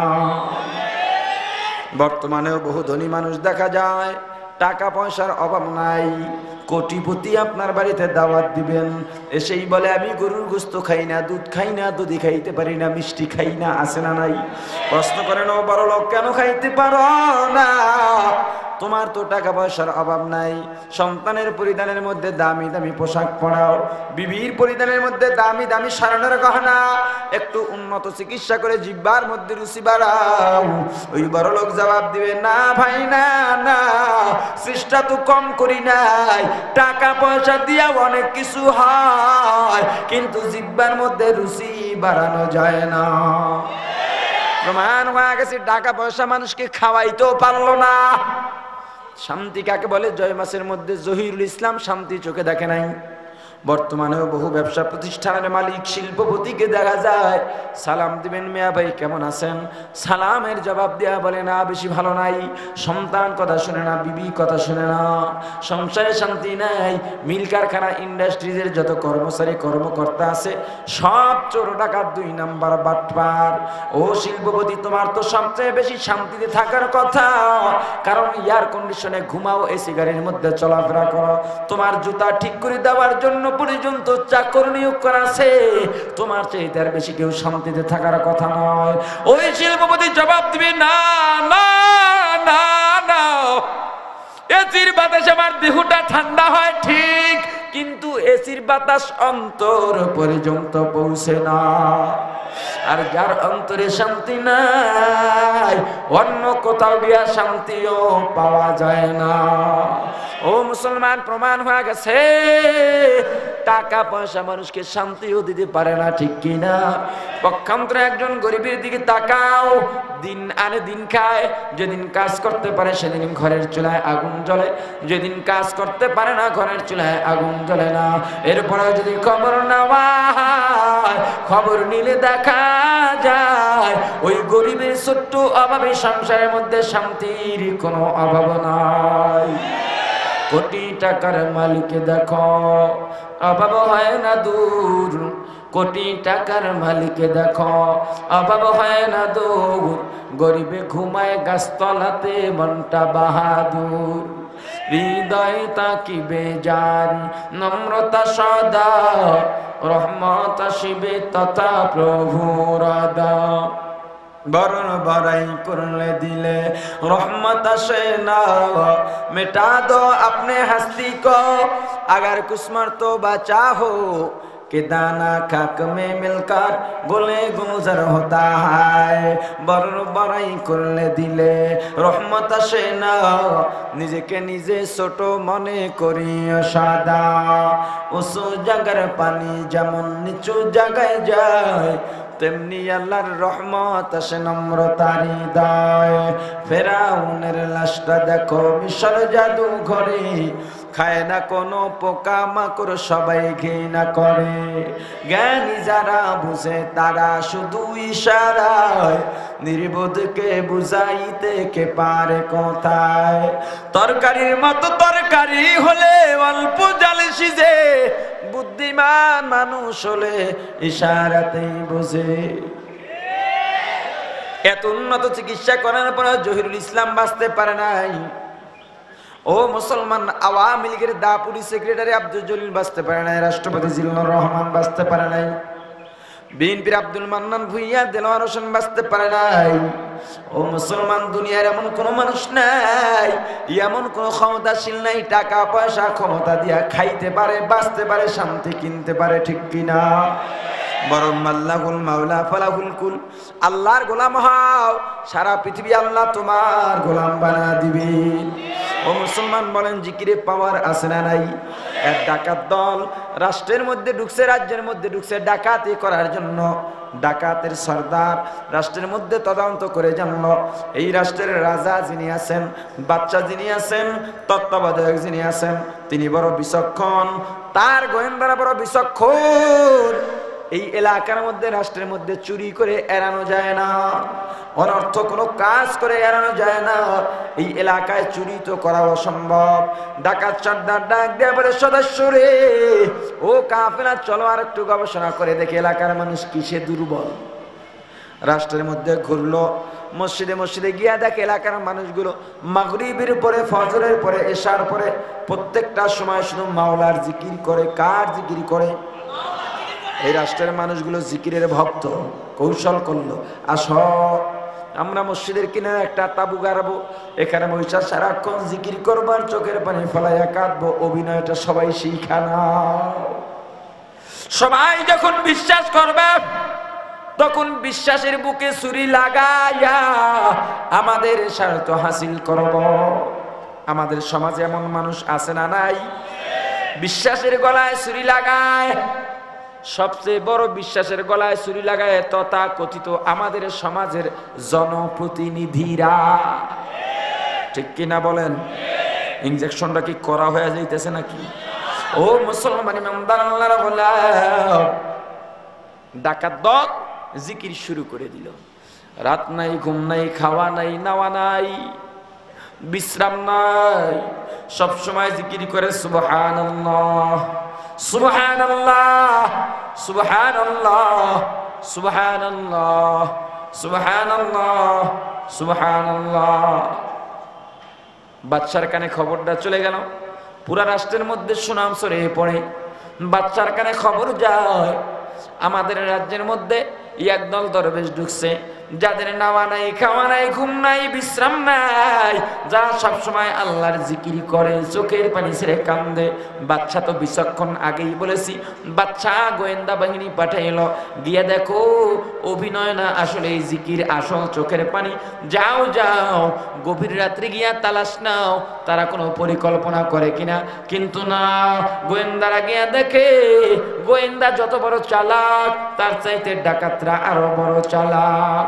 আগেই শুনছে তারা বড় তৎপর, এজন্য কখনোই তারা চালাকি করে নাই। গভীর রাত্রে গোয়েন্দা গিয়া দেখে প্রত্যেকটা ডাকাত সর্দার কানতে কানতে বেকার। চোখের পানির দাম আছে না নাই? আল্লাহর জিকিরের দাম আছে না নাই? আর জোরে বলেন, আল্লাহর জিকিরের দাম আছে না নাই? আল্লাহু আকবার। আরো জোরে বলেন, আল্লাহু আকবার, আল্লাহু আকবার, আল্লাহু আকবার, আল্লাহু আকবার। ও মুসলমান, বাচ্চা যখন খবর পাইল না এরা সব ঠিক আছে, দাওয়াত দাও, দাওয়াত দাও, কারণ এরা আল্লাহর মেহমান। আল্লাহর মেহমানদেরকে যদি কদর করা হয়, আল্লাহ তাদের উপরে খুশি হয়। আল্লাহর মেহমানদের কদর করবেন না, অযত্ন করবেন। ও মুসলমান, আল্লাহর মেহমান কারা? আপনার এলাকায় একদল মানুষ আসছে দিনের দাওয়াত দেওয়ার জন্য। আপনার এলাকায় কিছু তাবলীগের চিল্লাধারীরা আসছে, গাছ করতে আসছে। কিছু মানুষ মসজিদের মধ্যে হালকায় জিকিরি করতেছে, মাসিক ইজতেমা সব গুজারি করতেছে। আপনার মসজিদের ইমাম সাহেব, আপনার এলাকার মাদ্রাসার উলামায়ে কেরাম, আপনার এলাকার মাদ্রাসার তালিবুল ইলম, এরা সব আল্লাহর মেহমান। কার মেহমান? এদের কদর করবেন না, অযত্ন করবেন। ও মুসলমান, আল্লাহর মেহমানের সাথে যদি অযত্ন করা হয়, দুর্ব্যবহার করা হয়, ওই উলামায়ে কেরামের কিছু বলতে হবে না। আল্লাহর মেহমানদের তোমার জন্য বদদোয়া করতে হবে না, যা করার আল্লাহ নিজেই করবে। আল্লামা খাজা মাজুব রহমাতুল্লাহি আলাইহি বৃদ্ধ হয়ে গেছেন, রাস্তার কিনার দিয়ে হাঁটতেছেন। দুর্বল মানুষ, দুর্বল মানুষ, মাথাটা নিচু করে আল্লাহর জিকির করে আর হাঁটে। চোখের পাওয়ার একটু কমে গেছে, কোথায় গাতা আছে কোথায় পানি আছে ঠিকভাবে দেখেন না। আর ধ্যান খেয়াল সবসময় আল্লাহকে নিয়ে থাকে, এজন্য খেয়াল সবসময় করতে পারেন না। আল্লাহর ওলির কিনার দিয়ে একজন প্রেমিক প্রেমিকা যায়, এমন সময় আল্লাহর ওলির পাশে থাকা একটা গর্তের মধ্যে পড়ে গেছে। গর্তের মধ্যে কাদা পানি ছিল, কাদা পানি প্রেমিকার গায়ে লেগে গেছে। প্রেমিকের মেজাজ গরম হয়ে গেছে, সঙ্গে সঙ্গে আল্লাহর ওলির গালের মধ্যে একটা থাপ্পড় লাগায় দিছে। 1-2 মিনিটের ব্যবধান, বেশি দূরে যাইতে পারে নাই। যুবক হঠাৎ করে খালি রাস্তার মধ্যে পড়ে গেল, পাটা উঠাইতে পারে না, তাকায় দেখে পাটা 2 টুকরা হয়ে গেছে, শুধু চামড়ার সাথে বেজে আছে। মা বাবা বলে চিৎকার দেয়, এক আল্লাহর গোলাম আগে আসলো, এ যুবক চল চল, দেখে কি হাঁটতে পারো না? চলো চলো হাসপাতালে নিয়ে যাই, ক্লিনিকে নিয়ে যাই, ভালো ডাক্তারের কাছে নিয়ে যাই। যুবক ডাক দেয়া বলে, আল্লাহর গোলাম, কোন ডাক্তার কবিরাজ কোন চিকিৎসায় আমার পা ভালো হবে না। আমার পা শুধু জায়গায় কেন ভাঙছে বুঝতে পারছি। এক আল্লাহর এই রাস্তা দিয়া গেছে, ডাকো তাড়াতাড়ি তাকে, ডাকো, তার কাছে মাফ চাইতে হবে।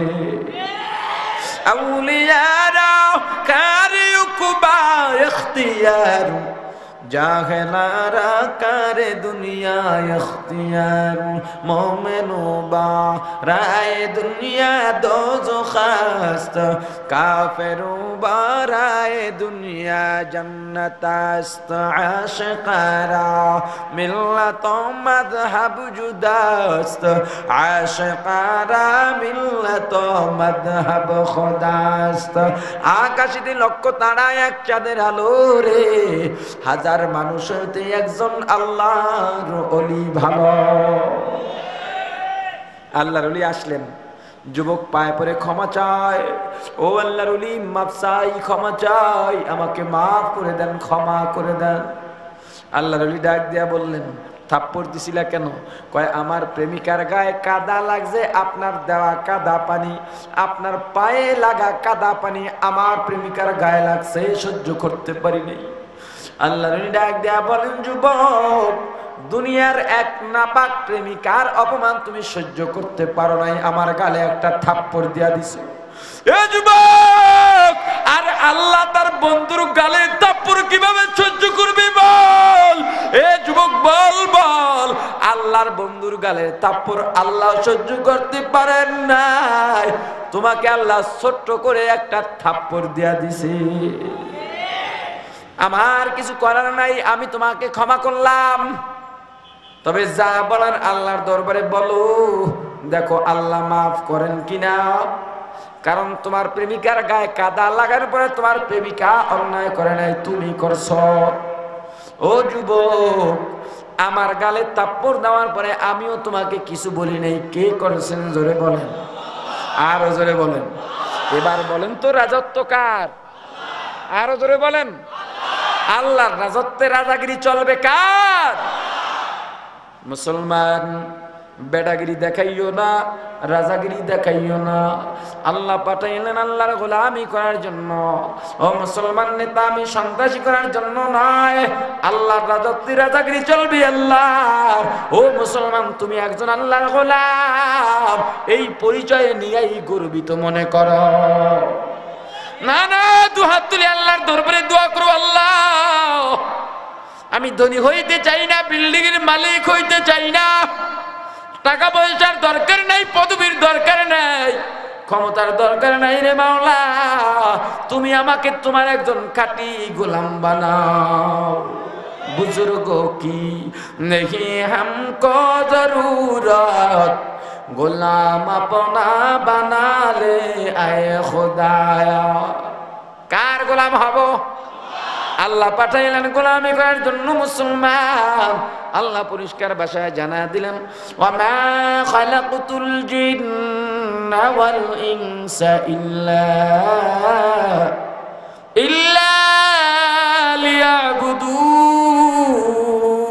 লিয়াবুদুন, মা খালাকতুল জিন্না ওয়াল ইনসি বিখা জুজু ইবাদাত নিস্তে মাকসুদ আজ্জাহা।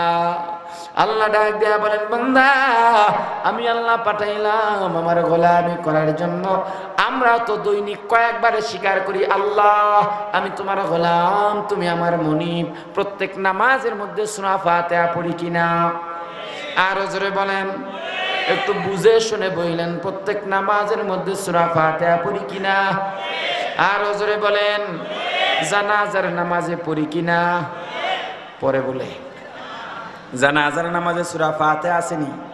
তথাকথিত লামাজ আহলে কি জানি, তথাকথিত আহলে হাদিস লা মাযহাবীরা বলে, যারা মাযহাব মানে, তাবলীগ মানে, পীর মুরিদি মানে, তারা জানাজার নামাজের মধ্যে সূরা ফাতিহা পড়ে না, অথচ লা সালাতা ইল্লা বিফাতিহাতিল কিতাব, কোন নামাজ হয় না সূরা ফাতিহা ছাড়া, অথচ তা জানাজার নামাজের মধ্যে সূরা ফাতিহা পড়ে না।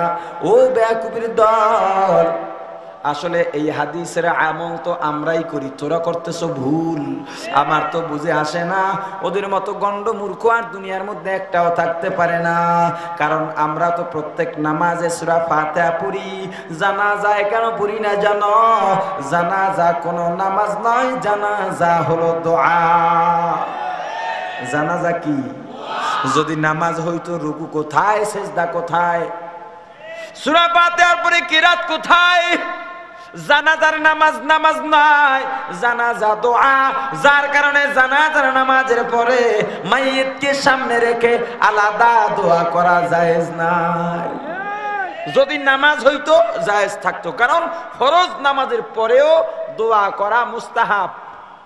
বিতর্ক হলে তখন সেটা মাকরুহ হবে, মুস্তাহাব নিয়ে বাড়াবাড়ি করলে সেটা নাজায়েজ হয়। তবে মুস্তাহাব, নফল নামাজ, অন্যান্য নামাজ তো কথাই নাই। জানাজার নামাজ যদি নামাজই হতো, নামাজের পরে এমন কোন নামাজ নাই যেই নামাজের পরে দোয়া জায়েজ নাই। তাহলে জানাজার পরে দোয়া জায়েজ নাই কেন? জানাজার নামাজ কি নয়? জোরে বলেন। নামাজ নয়, এটা কি? দোয়া। যার জন্য আবার দোয়া জায়েজ নাই। কেননা যদি চেয়ারম্যান বিচার করে বাদী বিবাদীর পছন্দ না হয়, এই বিচার নিয়ে পুনর্বিবেচনার জন্য কার কাছে যায়? মেম্বার না এমপি? জানাজার নামাজ হলো হাই লেভেলের মিনিস্টার, আর পরের দোয়াটা হলো থার্ড ক্লাসের চৌকিদার। অতএব পরে দোয়া করা হলে জানাজাকে অবমাননা করা হয়, কারণ এটা সবচেয়ে বড় দোয়া মৃত ব্যক্তির জন্য। প্রত্যেক নামাজের মধ্যে সূরা ফাতিহা পড়ি কিনা? আরো জোরে বলেন। এখন যদি বলেন না পড়ি না, সেটাও চলবে না, আমরা নামাজেই পড়ি, যেটা দোয়া সেখানে পড়ি না। মনে থাকবে ইনশাআল্লাহ। কত বিষয় বলবো, এত রোগ, সারা গায়ে ঘা, কয় জায়গায় মলম লাগাবো। বর্তমান আমি বাতিল নিয়ে, মোটামুটি বাতিল ফেরকা নিয়ে টুকটাক গবেষণা করে থাকি, লেখালেখিও করি। আমার ক্ষুদ্র গবেষণায় যতটুকু আমি পাইলাম, বড় বড় ওলামায়ে কেরামের সাথে নিয়ে মত বিনিময় করেছি। যত বাতিল ফেরকা বিশ্বের মাঝে আবির্ভাব হয়েছে, জন্মগ্রহণ করেছে, সব চাইতে ইমান বিধ্বংসী এবং ভয়ঙ্কর, মানুষের ক্ষতিকারক, জাহান্নামে পাঠানোর সবচেয়ে বড় ভয়ঙ্কর বাতিল ফিরকার নাম হলো লামাযাবি তথাকথিত আহলে হাদিস। এখন কালেমার বিরুদ্ধে তারা স্লোগান শুরু করছে, কালেমার বিরুদ্ধে। গত 3.5 থেকে 4 মাস আগে গাজীপুরের ভাওয়াল মির্জাপুর তালহা গার্মেন্টস এলাকায় লামাযাবির এক ইমাম মসজিদে ঢুকে মেম্বরের উপর থেকে লা ইলাহা ইল্লাল্লাহু মুহাম্মাদুর রাসূলুল্লাহ কালেমা শরীফের মুহাম্মদ নামটা কেটে দিয়ে ফতোয়া দিয়েছে, এই কালেমা যারা পড়বে তারা মুশরিক। এর প্রতিবাদে আমাদের কিছু আহলে হক ওলামায়ে কেরাম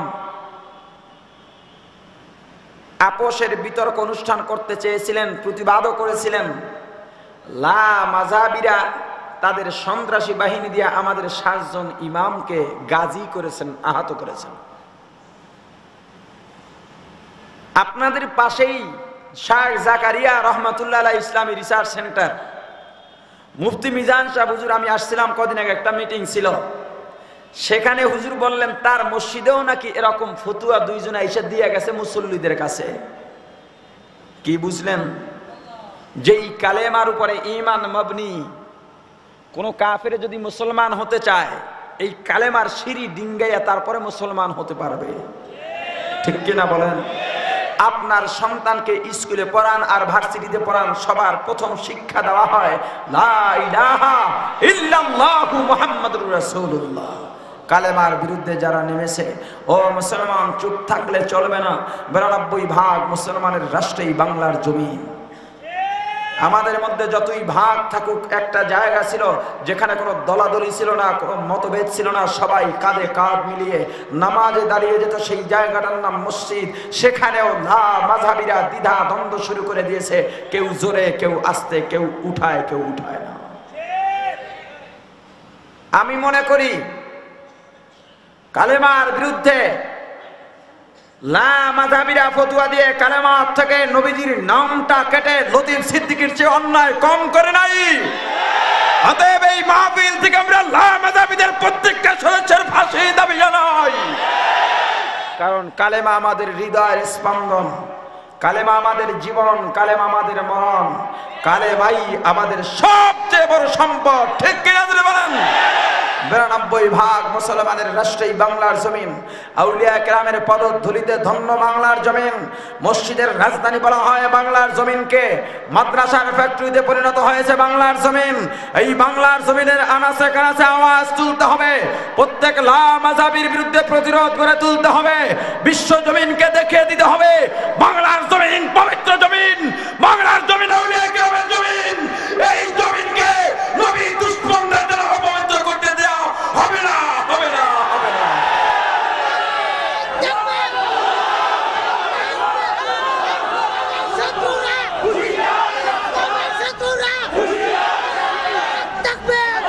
ও মুসলমান, যদি কালেমার দরদ অন্তরে থেকে থাকে, যেই কোনো মসজিদের মধ্যে লামাযাবি দেখবেন, তর্ক নাই, ঝগড়া নাই, বিবাদ নাই, ধরেই বসাবেন। আপনাদের এলাকায় বড় বড় ওলামায়ে কেরাম আছেন, বড় বড় ওলামায়ে কেরাম আছেন।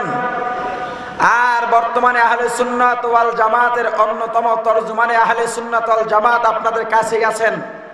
মুফতি মিজান সাহেব হুজুরকে খবর দিবেন, আমার বিশ্বাস হুজুরও ঘোষণা দিয়ে থাকেন, সাথে সাথে চলে যাবেন, না হয় ধরে হুজুরের কাছে নিয়ে যাবেন। কোনো দ্বন্দ্ব নাই, বিবাদ নাই।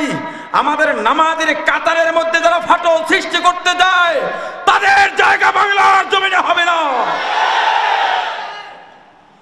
রাজপথ রক্তাক্ত হোক দেখার দরকার নাই।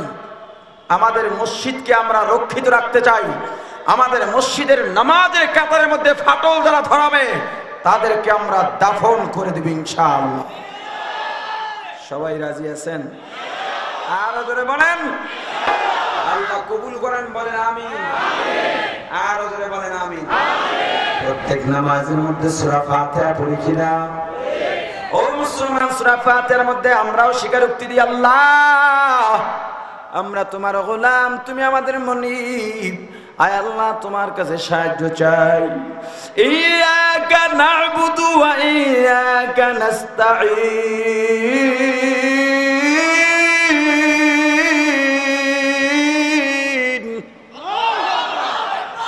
ইয়াকা না'বুদু ওয়া ইয়াকা নাস্তাঈন। স্বীকারোক্তি দিলাম কার দরবারে? জোরে বলেন। ও মুসলমান, নামাজের মধ্যে দাঁড়াইয়া স্বীকারোক্তি দিলাম, আল্লাহ আমি আপনার গোলাম, আপনার কাছে সাহায্য চাই। ও মুসলমান, এরপরে নামাজের বাহিরে বের হইয়া যদি নেতামি করতে মনে চায়, আল্লাহর গোলাম হইতে মনে না চায়, তাহলে নামাজ পড়ার দরকার নাই। নামাজ যদি পড়ো সূরা ফাতিহা বাদ দিয়া নাও। সূরা ফাতিহা যদি তারপরও পড়ো তাহলে এই আয়াতটা বাদ দিয়া তারপরে পড়ো। আয়াত যদি পড়ো নেতামি চলবে না। কোন মুসলমান মাথা উঁচু করতে পারে না, কোন মুসলমান অহংকার করতে পারে না, কোন মুসলমান বাহাদুরি দেখাইতে পারে না। ঠিক কিনা? জোরে বলেন। আর জোরে বলেন ঠিক কিনা? ও মুসলমান, এক ফোঁটা নাপাক পানি দিয়া যার জন্ম, আবার যখন মৃত্যু হবে মূল্যহীন হইয়া দুনিয়া থেকে বিদায় নিব।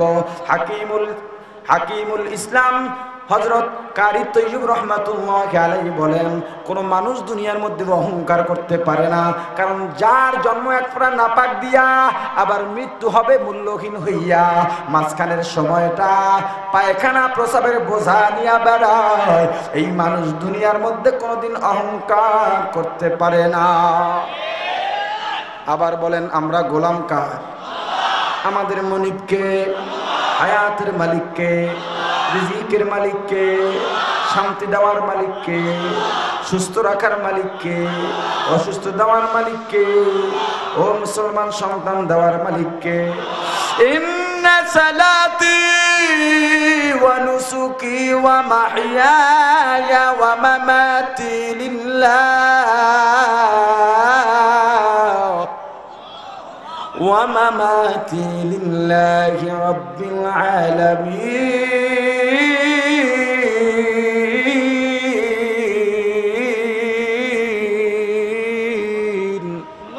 মুসলমানি বুমদ গরদন হাদান এনানে খুতবা দস্তে খাজাদাদান। কেমনে মাথা নত করবা মুসলমান? যখন ঘোড়ার মুখে লাগাম লাগাইয়া মালিক হাতের মধ্যে ধরা থাকে, ঘোড়া ডাক দেয়া বলে, মালিক যখন মুখে লাগাম লাগা দিছ আমার কোনো স্বাধীনতা নাই রে মালিক, স্বাধীনতা নাই, স্বাধীনতা নাই। যখন ডাইনে টানবা ডাইনে যাব, বামে টানবা বামে যাব, সামনে চলতে বলবা চলবো, দাঁড়াইতে বলবা দাঁড়াবো, আমার স্বাধীনতা নাই। তুমি যেদিকে নেবা আমি সেদিকেই যাব। জীবনের লাগামটা আল্লাহর হাতে দিয়া ডাক দাও, আল্লাহ আমার জীবন, আমার মরণ, আমার তাকওয়া, আমার পরহেজগারি, আমার ইবাদত, আমার নামাজ, আমার রোজা, আমার কুরবানি, আমার হজ, আমার যাকাত, আমার জীবনের যা আছে সব তোমার হাতে ছেড়ে দিলাম আল্লাহ। তুমি যদি সুখে রাখো আমি তোমার সিদ্ধান্তে রাজি, তুমি যদি দুঃখে রাখো তোমার সিদ্ধান্তে রাজি। আয় আল্লাহ, তুমি যদি খাওয়াইয়া রাখো রাজি, না খাওয়াইয়া রাখো রাজি।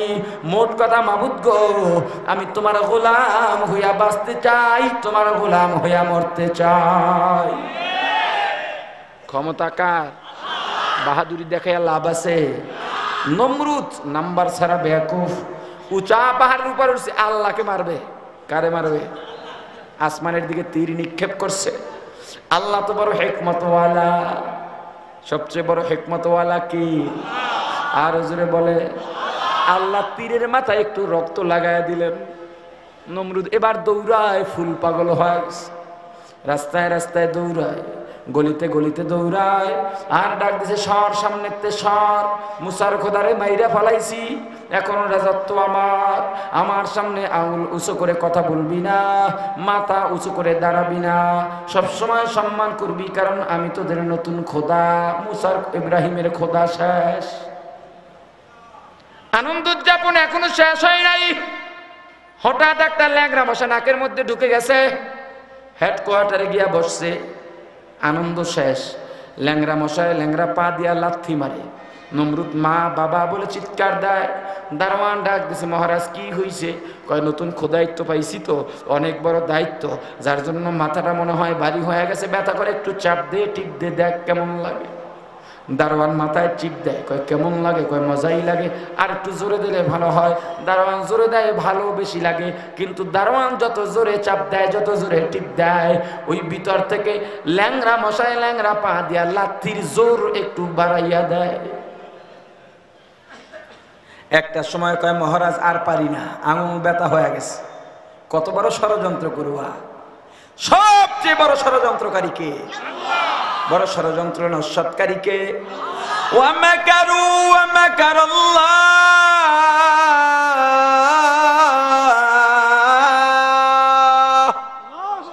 ওয়াল্লাহু খায়রুল মাকিরিন।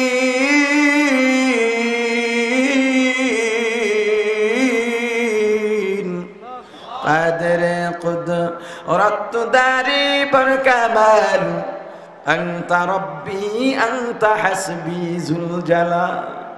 কয় পারো না হাত দিয়া? কয় না, ব্যথা করে। হয় কথা ঘুষি মার। এবার দারোয়ান ঘুষি শুরু করছে। দারোয়ান মনে মনে বলতেছে, সুযোগ যেহেতু পাই না, আজকে সুযোগ পাইছি, কাজে লাগাবো, হাত ছাড়া করবো না।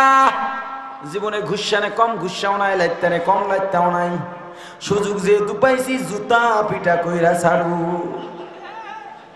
এ মহারাজ আর গুসাইতেও পারি না, জুতা লই। কয় কি কস? শেষ পর্যন্ত জুতা দিবি? কয় খারাপ হয় না, তাহলে দরজাটা বন্ধ কর। এবার দরজা বন্ধ কইরা দারোয়ান খোদার মাথায় জুতা দেয়। খেলাটা কার? এ মুসলমান, আল্লাহ ডাক দেয়া বলেন, বান্দা আমি আল্লাহ ধরি না, ধরলে কিন্তু ছাড়ি না। একবার যারে ধরি, সাংবাদিকের জুতা তাহার গালে মারি। জুতা দিয়া বাইরে ভালো কইয়া দেখে মাথার কোনো জায়গা বাকি রইল কিনা জুতার বরকত থেকে। জুতার বরকত দিতেছে দারোয়ান দিয়া খোদার মাথায়। খেলাটা কার? কেমন খোদার খোদা? দারোয়ানের জুতার বাড়ি। দারোয়ান চিন্তা করতেছে, বাকিটা বাকি রাইকা লাভ নাই। ও মহারাজ ঝাড়ু লই। কয় কি কর? শেষ পর্যন্ত ঝাড়ু। কয় হ। কয় দে, তোর যা মনে চায়, মাথার ব্যথা তো কমে না। এবার ঝাড়ু দিয়া বাইরায়, ঝাড়ু দিয়া বাইরায়। শেষ পর্যন্ত নমরুদ ডাক দিছে, দারোয়ান আর সহ্য করতে পারি না, চূড়ান্ত সিদ্ধান্ত ল, একটা মুগুর ল। দারোয়ান মুগুর দিয়া একটা বাড়ি, জায়গার মধ্যে স্বঘোষিত খোদার চিৎ পটাং। ক্ষমতা কার? রাজত্ব কার? আরো জোরে বলেন, আমরা গোলাম, আল্লাহ রাজা, রাজত্ব আল্লাহর, আমরা প্রজা, আমরা গোলাম। আমাদের কোনো বাহাদুরি নাই, আমাদের কোনো বরত্ব নাই, আমাদের কোনো অহংকার নাই, আমাদের কোনো বাহাদুরি নাই। সব কার? আরো জোরে বলেন। ডাকাত দল দাওয়াত পাইয়া, স্মরণ আসেনি? রাজ দরবারে চলে গেল। রাতের খাবার পরিবেশন হয়ে গেছে, খাবার দাবার শেষ। ডাকাত ভিতরে গেছে। এই ফাঁকে ডাকাত সর্দার পরামর্শ করতেছে, চাইছিলাম ছোট্ট একটা সুযোগ, পাইছি বড় একটা সুযোগ। এই সুযোগে ধন ভান্ডার থেকে ঢুকে যা পাই সব নিয়ে যাব, যা পাই সব নিব, যে যতদূর পারো। একজন কয়, ওস্তাদ যদি কেউ ধরে ফেলে তখন কি করব? কয় না, ভয় নাই, আমাদেরকে বিশ্বাস করে তারা, বলবো আমরা একটু দেখতে আসছি, একটু বরকত দিতে আসছি। আমাদের দেশে এমন ভণ্ড পীর আছে না নাই? আরো জোরে বলেন। ভণ্ড তো ভণ্ড, নাম্বার সারা ভণ্ড, কথা কয় না? আল্লাহু আকবার। ও মুসলমান, আবার তারা ছন্দ বলে, আল্লাহর দন নবীরে দিয়া, আল্লাহ গেছেন গায়েব হইয়া। আল্লাহ গায়েব না হাজির? আরো জোরে বলেন, আল্লাহ গায়েব না হাজির? আল্লাহ বলেন আনা মাআকুম আইনামা কুনতুম ফাআইনামা তুমাল্লু ফাতাম্মা ওয়াজহুল্লাহ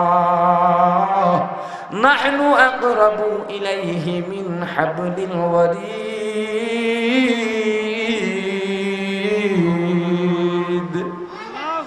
এ বান্দা, যখন যেতায় যাও আমি আল্লাহ সঙ্গে আছি। একজন যদি হয় আমাকে নিয়ে দুইজন মনে করো, দুইজন যদি হও আমাকে নিয়ে তিনজন, তিনজন যদি হও আমাকে নিয়ে চারজন, যে কয়জন হও আমি আল্লাহ একজন বাড়তি আছি। বান্দারে, যেদিকে ঘাড় ফেরাইবা আমি আল্লাহ সেদিকেই আছি। ও বান্দা, আমি আল্লাহ তোমার কতটা নিকটে জানো? তোমার সার রগ যেখানে আছে আমি আল্লাহ তার চাইতেও তোমার নিকটে। ও পয়গম্বর, আপনি জানিয়ে দেন আমি আল্লাহর অবস্থান সম্পর্কে। কেউ যদি জানতে চায় আপনি বলে দেন ফাইন্নী করিব, আমি আল্লাহ অতি নিকটে। আল্লাহ দূরে না কাছে, হাজির না গায়েব, দেখেন না দেখেন না, নাকি চোখ বন্ধ করে আছেন? ও মুসলমান আল্লাহর গোলাম, যারা বলে আল্লাহ গায়েব, এই ছন্দ যারা বলে, মোহাব্বত করে, যারা পছন্দ করে, বিশ্বাস করে, সবগুলো পাইকারি হারে মুশরিক হয়ে যাবে। আল্লাহর ধন নবীর দিয়া আল্লাহ গেছেন গায়েব হইয়া, নবীর ধন খাজারে দিয়া খাজা গেছেন খালি, নবীর ধন খাজারে দিয়া নবী গেছেন খালি হইয়া। খাজার দান খাজায় লইয়া শুয়াই আছে আজমিরে, কেউ ফেরে না খালি হাতে বাবার তোর দরবারে। আসলে কথাটা তো মিথ্যাও নয়, কেউ তো খালি হাতে ফিরে না। ওই বাবার দরবারে যারা যায়, কেউ মাথায় চুলের জট, গায়ে সালার চট, হাতে গাঞ্জার পট নিয়া ফিরে। কথা কয় না? ও মুসলমান আল্লাহর গোলাম, পীর আইছে মুরিদের বাড়িতে, মুরিদ তো ফুল পাগল, আরে কি করবে? বউরে ডাক দিছে, বউ এদিকে আয়। যা বাবা আসছে পাও টিপ। আমি যাই বাজারে যাই মাছ আনবো, বড় ইলিশ মাছ আনবো, রুই মাছ আনবো, মাথাটা ভুনা কইরা দিবি, বাবারে নাক পর্যন্ত খাওয়াবো। পাগল হয়ে গেছে, এমন পাগল পাগড়ি দিয়া পাগড়ি বাঁধবে না লুঙ্গি খুইলা পাগড়ি বাঁধবে, হুশ নাই। মগায় বউরে বাবার পাও টিপতে দিয়া গেছে মাছ আনতে, মাছ নিয়া আইসা দেখে পীরও নাই বউও নাই, পীরে মুরিদের বউ নিয়া ভাগছে। ও মুসলমান, এমন খবর দু একটা খবর পেপার পত্রিকায় দেখেন কিনা? আর হজরে বলেন, ও মুসলমান আল্লাহর গোলাম, আবার নামের টাইটেল দেখছেন? ওই যে কুতুববাগে শুরু হইছে, আরে অপচয় রে। এ মুসলমান, যে অপচয় করে সে তো পীর হতে পারে না। কারণ যিনি অপচয় করে তার ব্যাপারে আল্লাহর ফতুয়া, আমার পীরের ফতুয়া নয়, আমার দলের ফতুয়া নয়, আমার বাবার ফতুয়া নয়, আমার মন গড়া কথা নয়। আল্লাহ ফতুয়া দিয়া দিছেন, ইন্নাল মুবাদ্দিরিনা কানু কানু ইখওয়ানাশ শায়াতিন।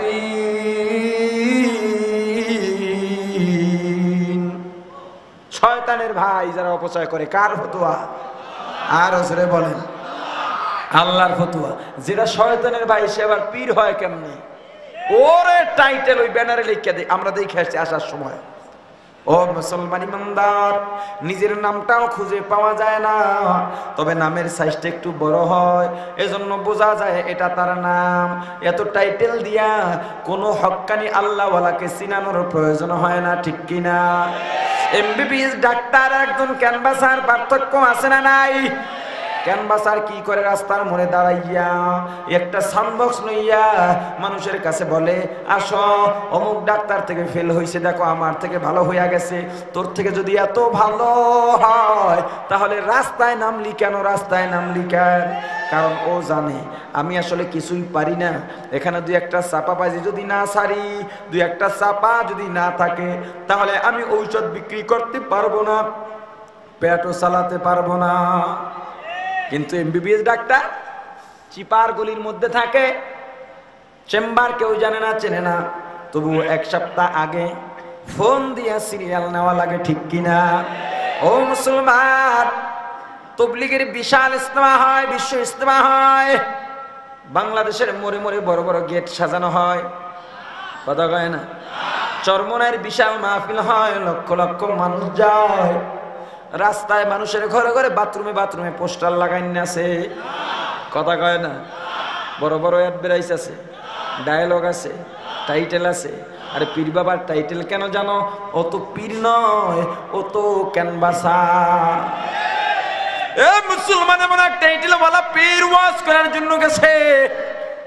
কর্তৃপক্ষ ডাক বাংলায় যাইয়া দারোয়ানকে ডাক দিয়া বলল, দারোয়ান আমাদের পীর বাবা আসবেন রাত্র 2টা-3টার দিকে, সুন্দর করে একটা বিছানা সাজায় রাখবা, খবরদার বেয়াদবি করবা না, ধ্বংস হয়ে যাইবা। দারোয়ান তো খুশি, ডাক দিয়া বলে, সভাপতি সাহেব এমন একটা চাকরি রইলাম, পীর দরবেশের কাছে যাইতে পারি না, ওলামায়ে কেরামের কাছে যাইতে পারি না, খেদমত করতে পারি না, বরকত নিতে পারি না। আজকে যেহেতু পীর বাবাই আমার বাড়িতেই আসবেন, আমার ডাক বাংলায় আসবেন, আমার রেস্ট হাউস গেস্ট হাউসেই আসবেন, সারা রাত ঘুমাবো না, খেদমত করব আর বরকত নিব। দারোয়ান বিছানা একটা সাজায়া সুন্দর করে অধীর আগ্রহ নিয়ে বসে আছে। রাত্র 2টা-3টার দিকে পীর বাবায় দরজা নক করছে, দারোয়ান দৌড় দিছে দরজাটা খুলে দিবে, আবার থমকে দাঁড়ায় গেছে, খুলবো কি খুলবো না?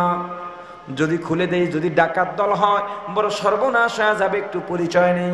এবার পীর বাবায় পরিচয় নিতেছে, দারোয়ান পীর বাবার পরিচয় নিতেছে, আগে তো দেখে নাই, আপনি কে? পীর বাবায় চিন্তা করতেছে শুধু নাম বলবো নাকি টাইটেল সহ বলবো। সিদ্ধান্ত নিল টাইটেল সহ বলি, কারণ দারোয়ান টাইটেল শুই না পাগল হইয়া খেদমতের পরিধি আর একটু বাড়ায় দিবে। লোভে পাপ, এ জোরে বলেন লোভে পাপ। এবার পীর বাবায় এই চিন্তা করে খেদমতের আশায় একটু লোভ বাইরে গেছে।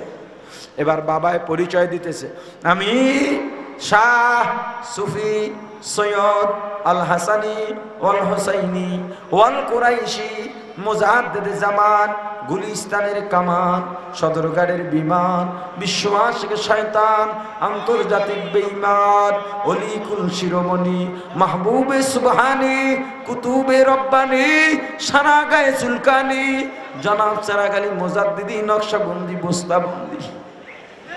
দারোয়ান ভিতর থেকে দরজাটা ভালো করে লাগায় দিছে, উপরের সিটকানিটা খোলা ছিল, সিটকানিটাও উঠায় দিছে। পীর বাবায় দরজা ধাক্কায়, দারোয়ান কথা বলে না। ফজরের আজান হয়ে গেছে, দারোয়ান দরজাটা খুলে দিছে। এদিকে রাত্রিবেলা শীতের রাত্র কি করবে? পীর বাবা অপরিচিত জায়গা, একটা মানুষ নাই, পরিচিত জায়গা নাই। শীতের রাত্র অন্ধকার রাত্র, মশার কামড় খাইয়া একটা চাদর গায়ে দিয়া বারান্দার মধ্যে শুয়ে রইছে। দারোয়ান দরজাটা খুলে দিছে, তাকায় দেখে কে যেন চাদর দিয়া ঘুমানো, মেজাজ গরম হয়ে গেছে, ডাক দিছে, কে? এই বারান্দায় শুইলেও তো টাকা দিতে হয়, কেন শুইলা, কেন অনুমতি নিলা না? পীর বাবার মেজাজ তো আগেই 44 হয়ে রইছে। এ বেয়াকুব, আমি পীর বাবা, এত রাত্র ধাক্কাইলাম, দরজা খুললা না কেন? হুজুর বেয়াদবি, ক্ষমা চাই। আপনার বাকি লোকজন কোথায়? কয় মানে কি? দারোয়ান আপনার কমিটি বলছে লোক আসবেন, একজন নাম বলছেন 34 জনের জায়গা দিমু কই? কয় মানিটা তো বুঝলাম না। কয় পীর বাবা আপনার শাহ সাহেব কই, সুফি সাহেব কই, মুজাদ্দেদ সাহেব কই, জামান সাহেব কই, সেরাগালি মিয়া কিটা? কয় আরে বেয়াকু, সেরাগালি আমার নাম, বাকিগুলো নামের টাইটেল। দারোয়ান ডাক দিয়া বলে, বাবা আমি মূর্খ মানুষ, এত টাইটেল বুঝি না। যাদের নামের শুরু আর শেষে এত টাইটেল হয়, তাদের জায়গা ডাক বাংলায় হয় না, বারান্দাই হয়। কয় যদি বাদশার লোকজন আসে তাহলে বলবে একটু বরকত দেওয়ার জন্য আসছি। কিন্তু ইতিমধ্যেই বাদশা আবার উপস্থিত হয়ে গেছে, প্ল্যান করতেছে এই মুহূর্তে। হাতের মধ্যে এক গ্লাস পানি, ডাক দিছে, ও দরবেশের দল, মনে বড় দুঃখ, আমার দুঃখ একটাই মাত্র, আমার সন্তান অনেক বছর পর্যন্ত কুষ্ঠ রোগে আক্রান্ত, ডাক্তার কবিরাজ কম দেখাইলাম না, পানি পড়া কম দিলাম না, একটু পানি পইরা দেন। আপনাদের প্রতি আমার বিশ্বাসটা একটু আলাদা, কারণ আপনার বেশি। ডাকাত দল তো বিপদে পড়ছে, সদস্যরা থরথর করে কাঁপে। সর্দার ডাক দিয়া বলল, না না, ভয় নাই, ভয় নাই। এ কি বইরা ফু দিবি? সারাদিন যে জিকির করো সুবহানাল্লাহ সুবহানাল্লাহ সুবহানাল্লাহ সুবহানাল্লাহ সুবহানাল্লাহ বলে ফু দিয়া দে। যদি ভালো না হয় আমাদের দোষ নাই, কারণ বড় বড় উলামায়ে কেরাম স্বাভাবিক সবাই সুবহানাল্লাহ বলে পানিতে ফু দিয়া দিল। সুবহানাল্লাহ কার জিকির? জোরে বলেন। সুবহানাল্লাহ অর্থ আল্লাহ পবিত্র। অর্থ কি? আল্লাহ পবিত্র। বাচ্চা বড় ভক্তির সাথে পানি নিয়া সন্তানের গায়ের মধ্যে দেওয়ার সঙ্গে সঙ্গে সন্তান সুবহানাল্লাহ বলে দাঁড়িয়ে যায়। জিকির শুরু হয়ে গেছে, আল্লাহু আকবার আল্লাহু আকবার আল্লাহু আকবার আল্লাহু আকবার আল্লাহু আকবার আল্লাহু আকবার। বাচ্চা নন্দে আত্মহারা সন্তানকে নিয়ে ডাকাত দলের সামনে যায়। এ দরবেশের দল, এ দরবেশের দল, আপনাদের প্রতি আমি যে কতটা কৃতজ্ঞ আমি বাজায় প্রকাশ করতে পারবো না। ও দরবেশের দল, আমার সন্তান ভালো হয়ে গেছে। ও দরবেশের দল, আমার রাজ্যের অর্ধেক আপনাদেরকে দান করে দিলাম। আল্লাহ আল্লাহ क्या मुबारक नाम है, अल्लाह अल्लाह आशिकों का काम है। জিকির করা তো সবার জন্য সম্ভব নয়। জিকির করা সবার জন্য তো সম্ভব নয়। কি কোন কথা কয় না? এটা আল্লাহওয়ালা হতে হয়, আল্লাহর ভয় আল্লাহর মোহাব্বত অন্তরের মধ্যে থাকা লাগে, ঠিক কি না? আর জোরে বলেন। ও মুসলমান ইমানদার গোলাম, খবরটা শোনার সঙ্গে সঙ্গে ডাকাত সর্দার একটা চিৎকার মেরে বেহুশ হয়ে যায়। সদস্যগুলো থরথর থরথর করে কাঁপতেছে। বাদশা মনে করছে এত বড় আনন্দের সংবাদ পাইয়া ঠিক রাখতে পারে নাই, বেহুশ হয়ে গেছে। এজন্য মাথায় পানি দিয়া হুশ ফিরাইল। ডাকাত যখন জ্ঞান ফিরল, বাচ্চার পা ধরে কান্দে আর ডাক দিয়া বলে, বাচ্চা মহারাজ, আমি তো কোনো দরবেশ নই, কোনো আল্লাহওয়ালা নই, আমি হইলাম ডাকাত সর্দার। চুরি করার জন্য আপনার রাষ্ট্রের মধ্যে ঢুকছি। আল্লাহর জিকির করছিলাম বাহানা বা কৌশল হিসেবে। সেই জিকির দিয়া যদি আপনার সন্তান ভালো হয়, চাইছিলাম অল্প দিয়া দিছি অর্ধেক। না না, দরকার নাই দরকার নাই দরকার নাই। যেই আল্লাহর নাম বাহানা কইরা ডাকার পরে এত বড় কিছু পাওয়া যায়, ওই আল্লাহর নাম যদি পরিষ্কার ভাবে দিল দিয়া ডাকতাম, হয়তো আল্লাহ দুনিয়া আখিরাতের মালিক বানা দিতে। ও মুসলমান, জিকির লাগবে কি লাগবে না? আমার অনুরোধ করে যাই, প্রত্যেকটা মসজিদ কলকারখানা প্রত্যেকটা ঘর থেকে জিকিরের আওয়াজ চালু করে দাও। জিকির যেখানে আছে শয়তান নাই। জিকির যেখানে আছে, যেই কলবে জিকির আছে, ওই কলবের মধ্যে গুনাহ থাকবে না। ক্বালান নবিয়্যু সাল্লাল্লাহু আলাইহি ওয়াসাল্লাম, লিকুল্লি শাইইন সিকালাতুন ওয়া সিকালাতুল কুলুবি যিকরুল্লাহ, আও কামা ক্বালান নবিয়্যু আলাইহিস সালাতু ওয়াস সালাম। প্রত্যেকটা জিনিস পরিষ্কার করার জন্য একটা অস্ত্র আছে, আছে না নাই? একটা বিরাস আছে।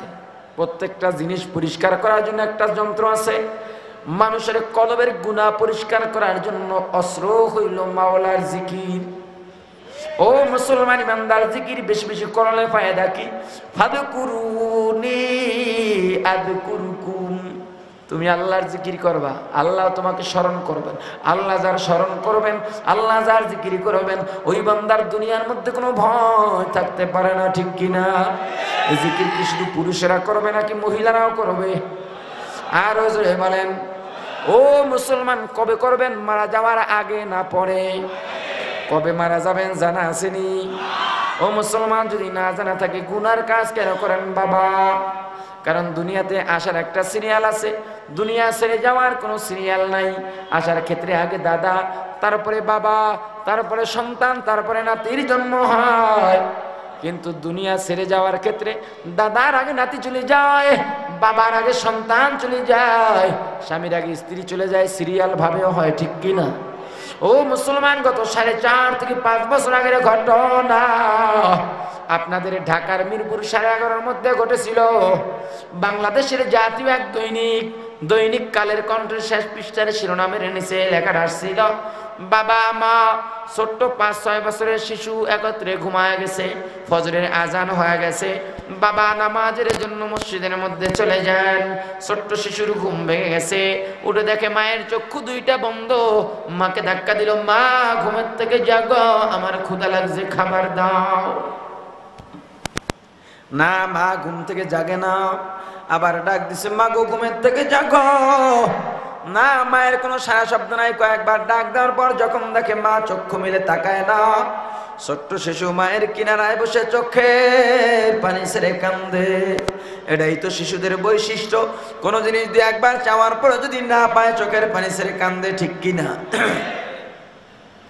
সন্তানের বাবা ঘরে ফিরে তাকায় দেখে শিশু কান্দে, ডাক দেয়া বলল, খোকা কেন কান্দ? শিশু ডাক দেয়া বলে, মা গো বাবা, মাকে এত টাকা ডাকলাম, মা ঘুমের থেকে জাগে না, খাবার বানাইয়াও দেয় না। শিশুর বাবা যখন বিবির শরীরে হাত লাগায়, হাত দিয়া দেখে বিবি আর দুনিয়ার মধ্যে নাই। মৌত কাসিন কুল্লু নাসিন সারেবু কবরে বাইতিন কুল্লু নাসিন দাখিলু, ইহা হাম সব মুসাফির হ্যায়, কবর আখির ঠিকানা, কোই আগে রওয়ানা হ্যায়, কোই পিছে রওয়ানা। দুনিয়াতে থাকা যাবে নি? কোন দিন মারা যাবেন জানা আসেনি? আরো জোরে বলেন। আল্লাহ রাব্বুল আলামিন আমাদেরকে বুদ্ধিমানের 3টা নিদর্শন বললাম, একটা আলোচনা করলাম, শুধু জিকিরের আলোচনা করার উদ্দেশ্য ছিল। শারীরিকভাবে অসুস্থতা লাগতেছে, যতটুকু আলোচনা করলাম ভুল ত্রুটি ক্ষমা করে আলোচনার উপরে বক্তা শ্রোতা প্রত্যেককে নির্ভেজালভাবে আমল করার তৌফিক দান করেন, বলেন আমিন। আল্লাহ রাব্বুল আলামিন প্রত্যেকের জিহ্বার মধ্যে আল্লাহর জিকির জারি করে দিন, বলেন আমিন। কলবের মধ্যে জিকির জারি করে দেন, বলেন আমিন। আল্লাহর খাঁটি গোলাম হওয়ার তৌফিক দান করে দেন, বলেন আমিন। সুবহানাল্লাহি ওয়া বিহামদিহি, সুবহানাকাল্লাহুম্মা ওয়া বিহামদিকা আশহাদু আল্লা ইলাহা ইল্লা আনতা আস্তাগফিরুকা ওয়া আতুবু ইলাইক। একজন মানুষ ওঠা বসা করব না, শেষ ভালো যার সব ভালো তার। এখনই দোয়া হবে ইনশাআল্লাহ।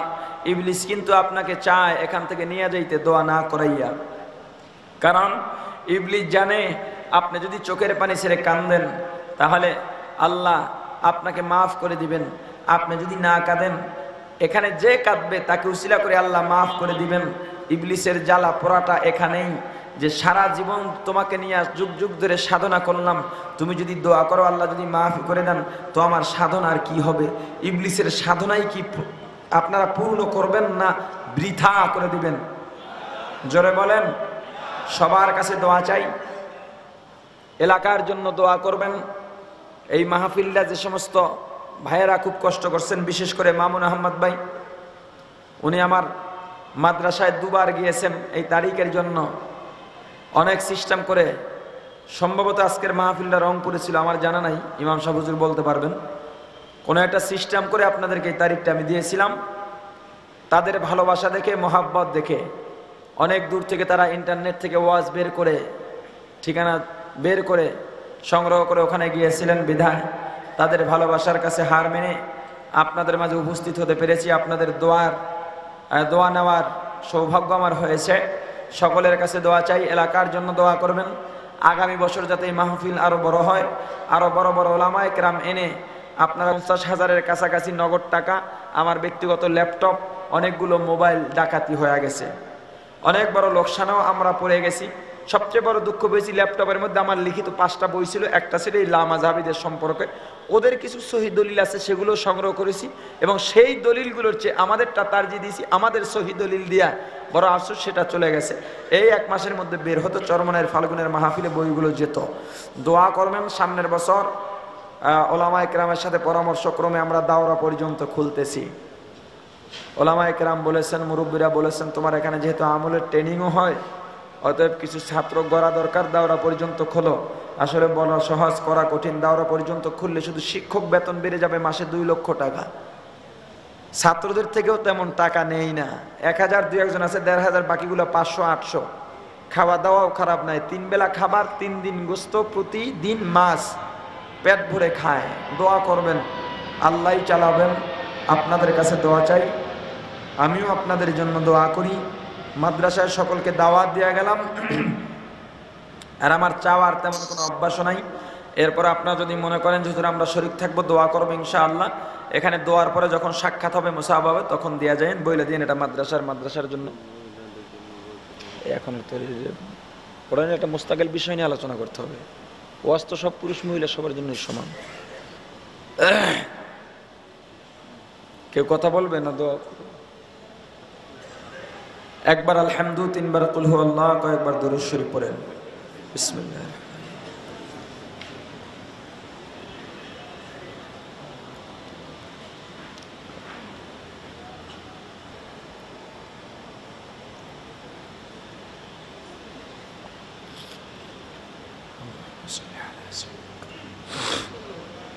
ونبينا وشفيعنا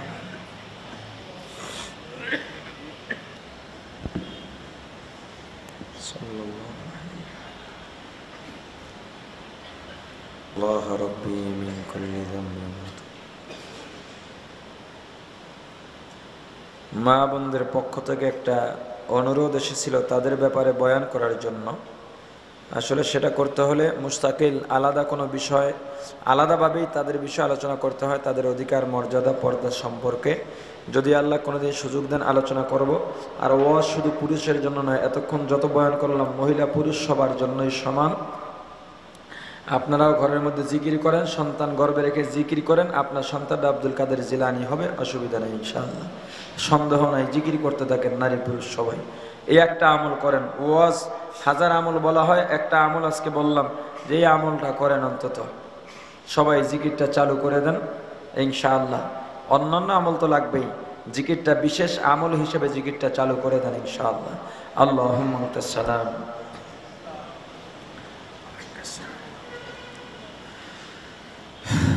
ربنا ظلمنا أنفسنا وإن لم تغفر لنا وترحمنا لنكونن من الخاسرين. ربنا آتنا في الدنيا حسنة وفي الآخرة حسنة وقنا عذاب النار. رب ارحمهما كما ربياني صغيرا. رب ارحمهما كما ربياني صغيرا. बुजुर्गों की नहीं हमको जरूरत, गुलाम अपना बना ले ऐ खुदाया. तूने कूका नियो माबद कर दई, जुर्म बे अंदाज़ा बेहद कर दई. दुआ कस्तम बदरगाहे इलाही, हयातो दौलतो इल्मो दराजी. আল্লাহ গভীর রজনী পর্যন্ত কোরআন হাদিসের আলোচনা হইল। আল্লাহ ভুল ত্রুটি ক্ষমা করে আলোচনার উপরে বক্তা শ্রোতা প্রত্যেককে নির্ভেজাল ভাবে আমল করার তৌফিক দিয়া দাও। আল্লাহ মাহফিল যাদের আয়োজনে হইল, যারা দান সদকা করলো, সাহায্য সহযোগিতা করলো, সহানুভূতি দেখাইল, বুদ্ধি মেধা পরিশ্রম দিয়া মাহফিলকে সার্থক করলো, আয় আল্লাহ যারা শুরু থেকে পর্যন্ত বয়ান করে দিক নির্দেশনা দিল, আয় আল্লাহ প্রত্যেককে তুমি কবুল করে নাও, মঞ্জুর করে নাও। আয় আল্লাহ তোমার যেই বান্দাগুলো এত বড় একটা বাজার মিলাইল, আয় আল্লাহ শুনেছি অনেক বছর পর্যন্ত বন্ধ ছিল, আবার তোমার বাজার জিন্দা করতে চায়। তোমার বান্দাদেরকে মাফ করে দাও, হিম্মত বানায় দাও। সামনের থেকে মাহফিলকে এলাকার ফাউন্ডেশন হিসেবে কবুল করো। আয় আল্লাহ মাহফিল কুশিলা করে এলাকার মধ্যে শান্তি দাও। মাহফিল কুশিলা করে প্রত্যেকটা মানুষকে দিনদার পরহেজগার মুত্তাকি বানায় দাও। আয় আল্লাহ যারা হাত উঠাইলাম প্রত্যেকের মনের নেক আশা পূরণ করে দাও। প্রত্যেকের ঘরে তোমার খাস রহমত বর্ষিত করো। আয় আল্লাহ প্রত্যেক ঘরের নারী পুরুষকে নামাজি পর্দাশীল বানায় দাও। আয় আল্লাহ প্রত্যেক ঘর থেকে কোরআনের আওয়াজ বাহির করো। আয় আল্লাহ চুরি ডাকাতির থেকে হেফাজত করো। দুশ্মনের দুশ্মনী, জালেমের জুলুম, হিংসুকের হিংসা, মুনাফিকের নিফাকি, অহংকারীর অহংকার, মিথ্যুকের মিথ্যা, ষড়যন্ত্রকারীর ষড়যন্ত্র থেকে হেফাজত করো। যারা মিথ্যা মামলা শিকার, মিথ্যা মামলার থেকে মুক্তি দিয়ে দাও। যারা অভাবে আছে অভাব দূর করে দাও। যারা ঋণগ্রস্ত আছে ঋণ পরিশোধ করার তৌফিক দাও। আয় আল্লাহ যারা পেরেশানির মধ্যে আছে পেরেশানি দূর করে দাও। আয় আল্লাহ অনেক ভাইরা দোয়া চাইছে, মনের মধ্যে কি আশা জানি না। আয় আল্লাহ আমি তো কিছুই দিতে পারবো না, প্রত্যেক ভাইয়ের মনের নেক আশা পূরণ করে দাও। আয় আল্লাহ অনেকে দোয়া চাইছে, মাহবুবকে অসুস্থ, মাওলা পূর্ণ সুস্থতা দিয়ে দাও। আয় আল্লাহ অনেক ভাইয়েরা বাহিরে আছে, প্রবাসী ভাইদেরকে বিপদ মুক্ত রাখো। দেশের অবস্থা, দেশের পরিস্থিতি মাওলা স্থিতিশীল বানা দাও। সরকারি দল বেসরকারি দলকে মাওলা সমঝোতা আসার তৌফিক দিয়ে দাও। আমরা সাধারণ জনগণ বড় ভীতু অবস্থা আছি, বড় ভয়ঙ্কর পরিস্থিতিতে আছি মাওলা। ভয়াবহতার মধ্যে দিয়ে দিন কাটাই, রাস্তাঘাটে মাওলা নির্দ্বিধায় নিশ্চিন্তায় চলতে পারি না। আয় আল্লাহ দেশের মধ্যে শান্তি দিয়ে দাও। আয় আল্লাহ দেশের মধ্যে শান্তি দিয়ে দাও। আয় আল্লাহ দেশের মধ্যে শান্তি দিয়ে দাও। আয় আল্লাহ অহিংস মনোভাব আমাদের মধ্যে দিয়ে দাও। আয় আল্লাহ ব্যবসায়ী ভাই, দোকানদার ভাই, কর্মজীবী চাকরিজীবী, জেলে ভাই, মজদুর ভাই, কৃষক, শ্রমিক যে সেক্টরে কাজ করে, আয় আল্লাহ প্রত্যেক সেক্টরে কাজে বরকত দাও, হালাল রুজি কামাই করার তৌফিক দিয়ে দাও। আল্লাহ আমাদের সাথে মা বোনেরাও হাত তুলছে, প্রত্যেক মা বোনের মনের নেক আশা পূরণ করো। স্বামী স্ত্রী মিল মোহাব্বত দিয়ে দাও, সংসারে শান্তি দাও, নেক সন্তান দান করো। আয় আল্লাহ আমাদের দোয়ার খবর আগায় তাজদারে মদিনা নবী আকরাম সাল্লাল্লাহু আলাইহি ওয়াসাল্লামের রওজা মুবারকে পৌঁছা দাও। বাবা আদম থেকে আজ পর্যন্ত যত মুমিন মুমিনাত, মুসলিম মুসলিমাত অন্ধকার কবরে চলে গেল, আল্লাহ প্রত্যেকের রূহের উপরে সওয়াব পৌঁছাইয়া দাও। বিশেষ করে যারা হাত উঠাই না, আয় আল্লাহ যার মা নাই, বাবা নাই, চির বিদায় নিয়ে বাস বাগানে, কলা বাগানে, রাস্তার ধারে, পুকুরের পরে, গোরস্থানে শুয়ে রয়েছে, আল্লাহ ওই সন্তান যখন ওয়াজের মাহফিলে রওনা হইছে, মা বাবা দেখে দেখে বলছে, বাবা ওয়াজের মাহফিলে যাও, আমাদের জন্য দোয়া না করিয়া বাড়ি ফিরিস না। আল্লাহ যার মা নাই, বাবা নাই, অন্তরে বড় ব্যথা গো আল্লাহ। ওই বাড়িতে মেহমান আসছে, বড় বড় খাবার পাকাইয়া, মজাদার পিঠা বানাইয়া, বিবি যখন সামনে দিল, সন্তান খাবার লোকমা মুখের কাছে উঠাইছে, হঠাৎ করে হাত থেকে লোকমা পড়ে গেছে, দুই চক্ষু দিয়ে টপ টপ করে বৃষ্টির মতো পানি পড়া শুরু হয়ে গেছে।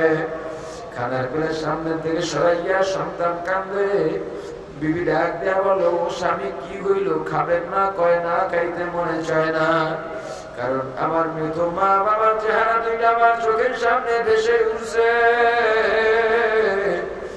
আমার মা বাবাকে রেখে আমি ভালো খাবার খাইতে পারবো না। এ বিবি, তুমি জানো না আমার মা আমার জন্য কত কষ্ট করছে। আমার তো এখনো স্মরণ আছে, যখন আমি ছোট্ট ছিলাম, আমি অসুস্থ হয়ে গেছি, আমার মা ঘুমায় নাই, সবাই ঘুমায় গেছে। আমার মা আমার মাথার কাছে সারা রাত্র বসে রয়েছে। এ বিবি, তুমি তো জানো না সবাই ঘুমায় যাইছ, আমার মা গভীর রাত্রে জেগে যায়, নামাজ বিছাইয়া দুহাত তুলে নামাজ পড়ে আমার জন্য আল্লাহর দরবারে দোয়া করতে। আমি ঢাকাতে চাকরি করতাম, কুড়িল বিশ্ব কারখানায় চাকরি করতাম, ওই মসজিদে ইমামতি করতাম, মাদ্রাসায় পড়াইতাম, ব্যবসা করতাম, মার্কেটে দোকান দিতাম।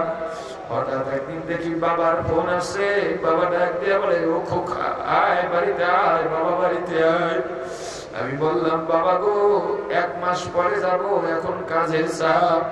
বাবা চোখের পানি ছেড়ে দিছে, বাবা আয়, তোর মাকে যদি দেখতে চাও তাড়াতাড়ি আয়, না হয় তোর পাবি না।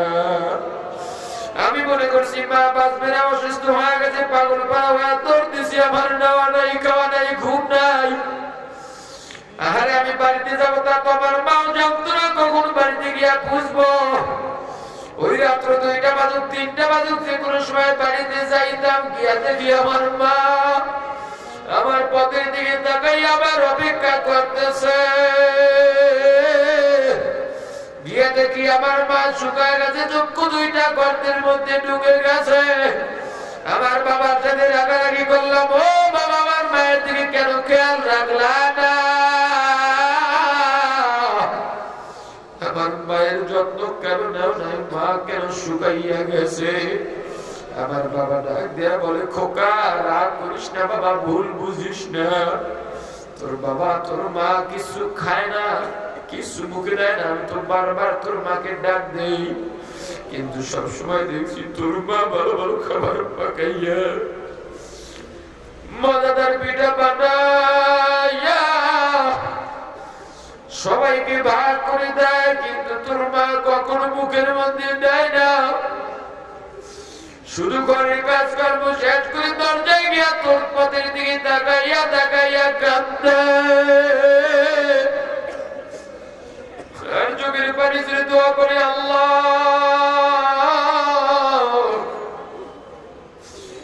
আমার সন্তান কুড়িল কারখানায় চাকরি করে, গার্মেন্টসে চাকরি করে, দোকানে চাকরি করে। আমার সন্তান কেমন আছে জানি না। আল্লাহ আমার সন্তানকে তুমি বিপদ দিও না, আমি মাকে বিপদ, আমার সন্তানকে তুমি সুখে রাখো। এ বাবা, কত রমজানের ঈদেও আসো নাই, কুরবানির ঈদেও বাড়িতে আসো নাই। সবার মুখে দেখছি আনন্দ হাসি, তোর মায়ের মুখে দেখছি, চোখে দেখছি পানি। আমি জিজ্ঞাসা করলাম, ঈদের দিনে আনন্দ রাইখা তোমার চোখের মধ্যে পানি কেন? তোর মা একটা চিৎকার দিয়ে দৌড় দিছে, ঘরের মধ্যে যাইয়া দরজাটা লাগাইয়া দিছে। আমি অন্য দরজা দিয়া ঢুইকা দেখি তোর মা জানালার ফাঁকা দিয়া তোর পথের দিকে তাকাইয়া তাকাইয়া ভুবাইয়া ভুবাইয়া কান্দে। আমি জিজ্ঞাসা করলাম, ও বিবি কেন কান্দো বলো? তোর মা আমাকে জড়াইয়া ধইরা বলে, ও স্বামী আমি কিভাবে আনন্দ করবো বলো বলো। সবাই আছে কিন্তু আমার খোকা তো নাই। এ স্বামী আমার সন্তান কিভাবে করে আমি জানি না, কি খায় জানি না। না জানি আমার সন্তান আমাকে না পাইয়া ওই ঘরের দরজাটা বন্ধ করে আমি মায়ের কথা চিন্তা করে হৃদয় দিনে কান্দে। আরে ওকে তো কেউ সান্ত্বনা দেওয়ার মতো নাই, আমি মায়ের মতো ওকে তো আর কেউ আদর করবে না। আমি মায়ের মতো তো কেউ আদর করে ডাক দিবে না, কেউ খাওয়াইয়া দিবে না। ও স্বামী বলো বলো বলো, আমার সন্তানকে রেখা আমি আনন্দ করতে পারি না। এই বাবা, কত পরশুদিন বা এক সপ্তাহ আগে তোর মা গভীর রাতে আমার পা 2টা জড়াইয়া চোখের পানি ছেড়ে কান্না দিছে। আর ডাক দেয়া বলছে, স্বামী গো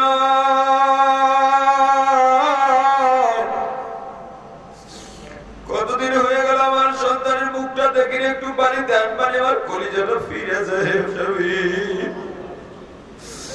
এভাবে জন্য তোরে খবর দিয়ে আনছি। ও তুমি বলো, এমন মা যেই মা আমার জন্য এত কষ্ট করছে, ওই মাকে আমি কেমনে ভুলি? মায়ের চেহারা যখন আমার চোখের সামনে বাজে, আমি কেমনে মাকে রাইখা খাই? এ বিবি, তুমি তো জানো না আমার বাবা আমার জন্য কত কষ্ট করছেন। ওই সকালবেলা মাত্রমে নিয়ে যাই দিন দেখতাম, কখনো রিক্সা নিয়ে নামছে, ঠেলা নিয়ে নামছে, লাঙল জল কাদের মধ্যে নিয়ে নামছে। আবার মাঝে মাঝে দেখতাম বাবার পেটের মধ্যে গামছা দিয়ে বান্ধা। বাবাকে জিজ্ঞাসা করতাম, বাবা তোমার পেটে গামছা কেন? বাবা কিছুই বলতেন না, মাঝে মাঝে চোখের পানি ছেড়ে কাঁদতেন। একদিন মায়ের কাছে জিজ্ঞাসা করি, মা গো, আমার বাবার পেটের মধ্যে গামছা কেন? আমার মা মাকে কোলের মধ্যে নিয়ে মাও কান্দে, আমিও কান্দে। আমার মা ডাক দিয়ে বলে, ও খোকা, তোর বাবা রিক্সা চালায়, ঠেলা ঠেলে, মানুষের বাড়ি দিন মজুরি কাজ করিয়া সংসার চালায়। তোকে লেখাপড়া করাইয়া মানুষ বানাই তুমি জন্য তোরে তো না খাওয়াইয়া রাখা যায় না। যেদিন কাজকর্ম কম হয়, টাকা পয়সা কম পায়, সেদিন তো ঘরের মধ্যে পর্যাপ্ত খাবার থাকে না। ও বাবা, তোকে তো না খাওয়াইয়া রাখতে পারি না। তোকে খাওয়াইয়া যা থাকে তাতে আমাদের হয় না, আমরা ভাগ করে খাই, তাতে পেট ভরে না। ক্ষুধার তো পেট নিয়ে মাটি কাটা যায় না, রিক্সা চালানো যায় না, ঠেলা গাড়ি চালা যায় না। এজন্য ক্ষুধার যন্ত্রণা চাপা দিতে তোর বাবা পেটের মধ্যে গামছা বাঁধে।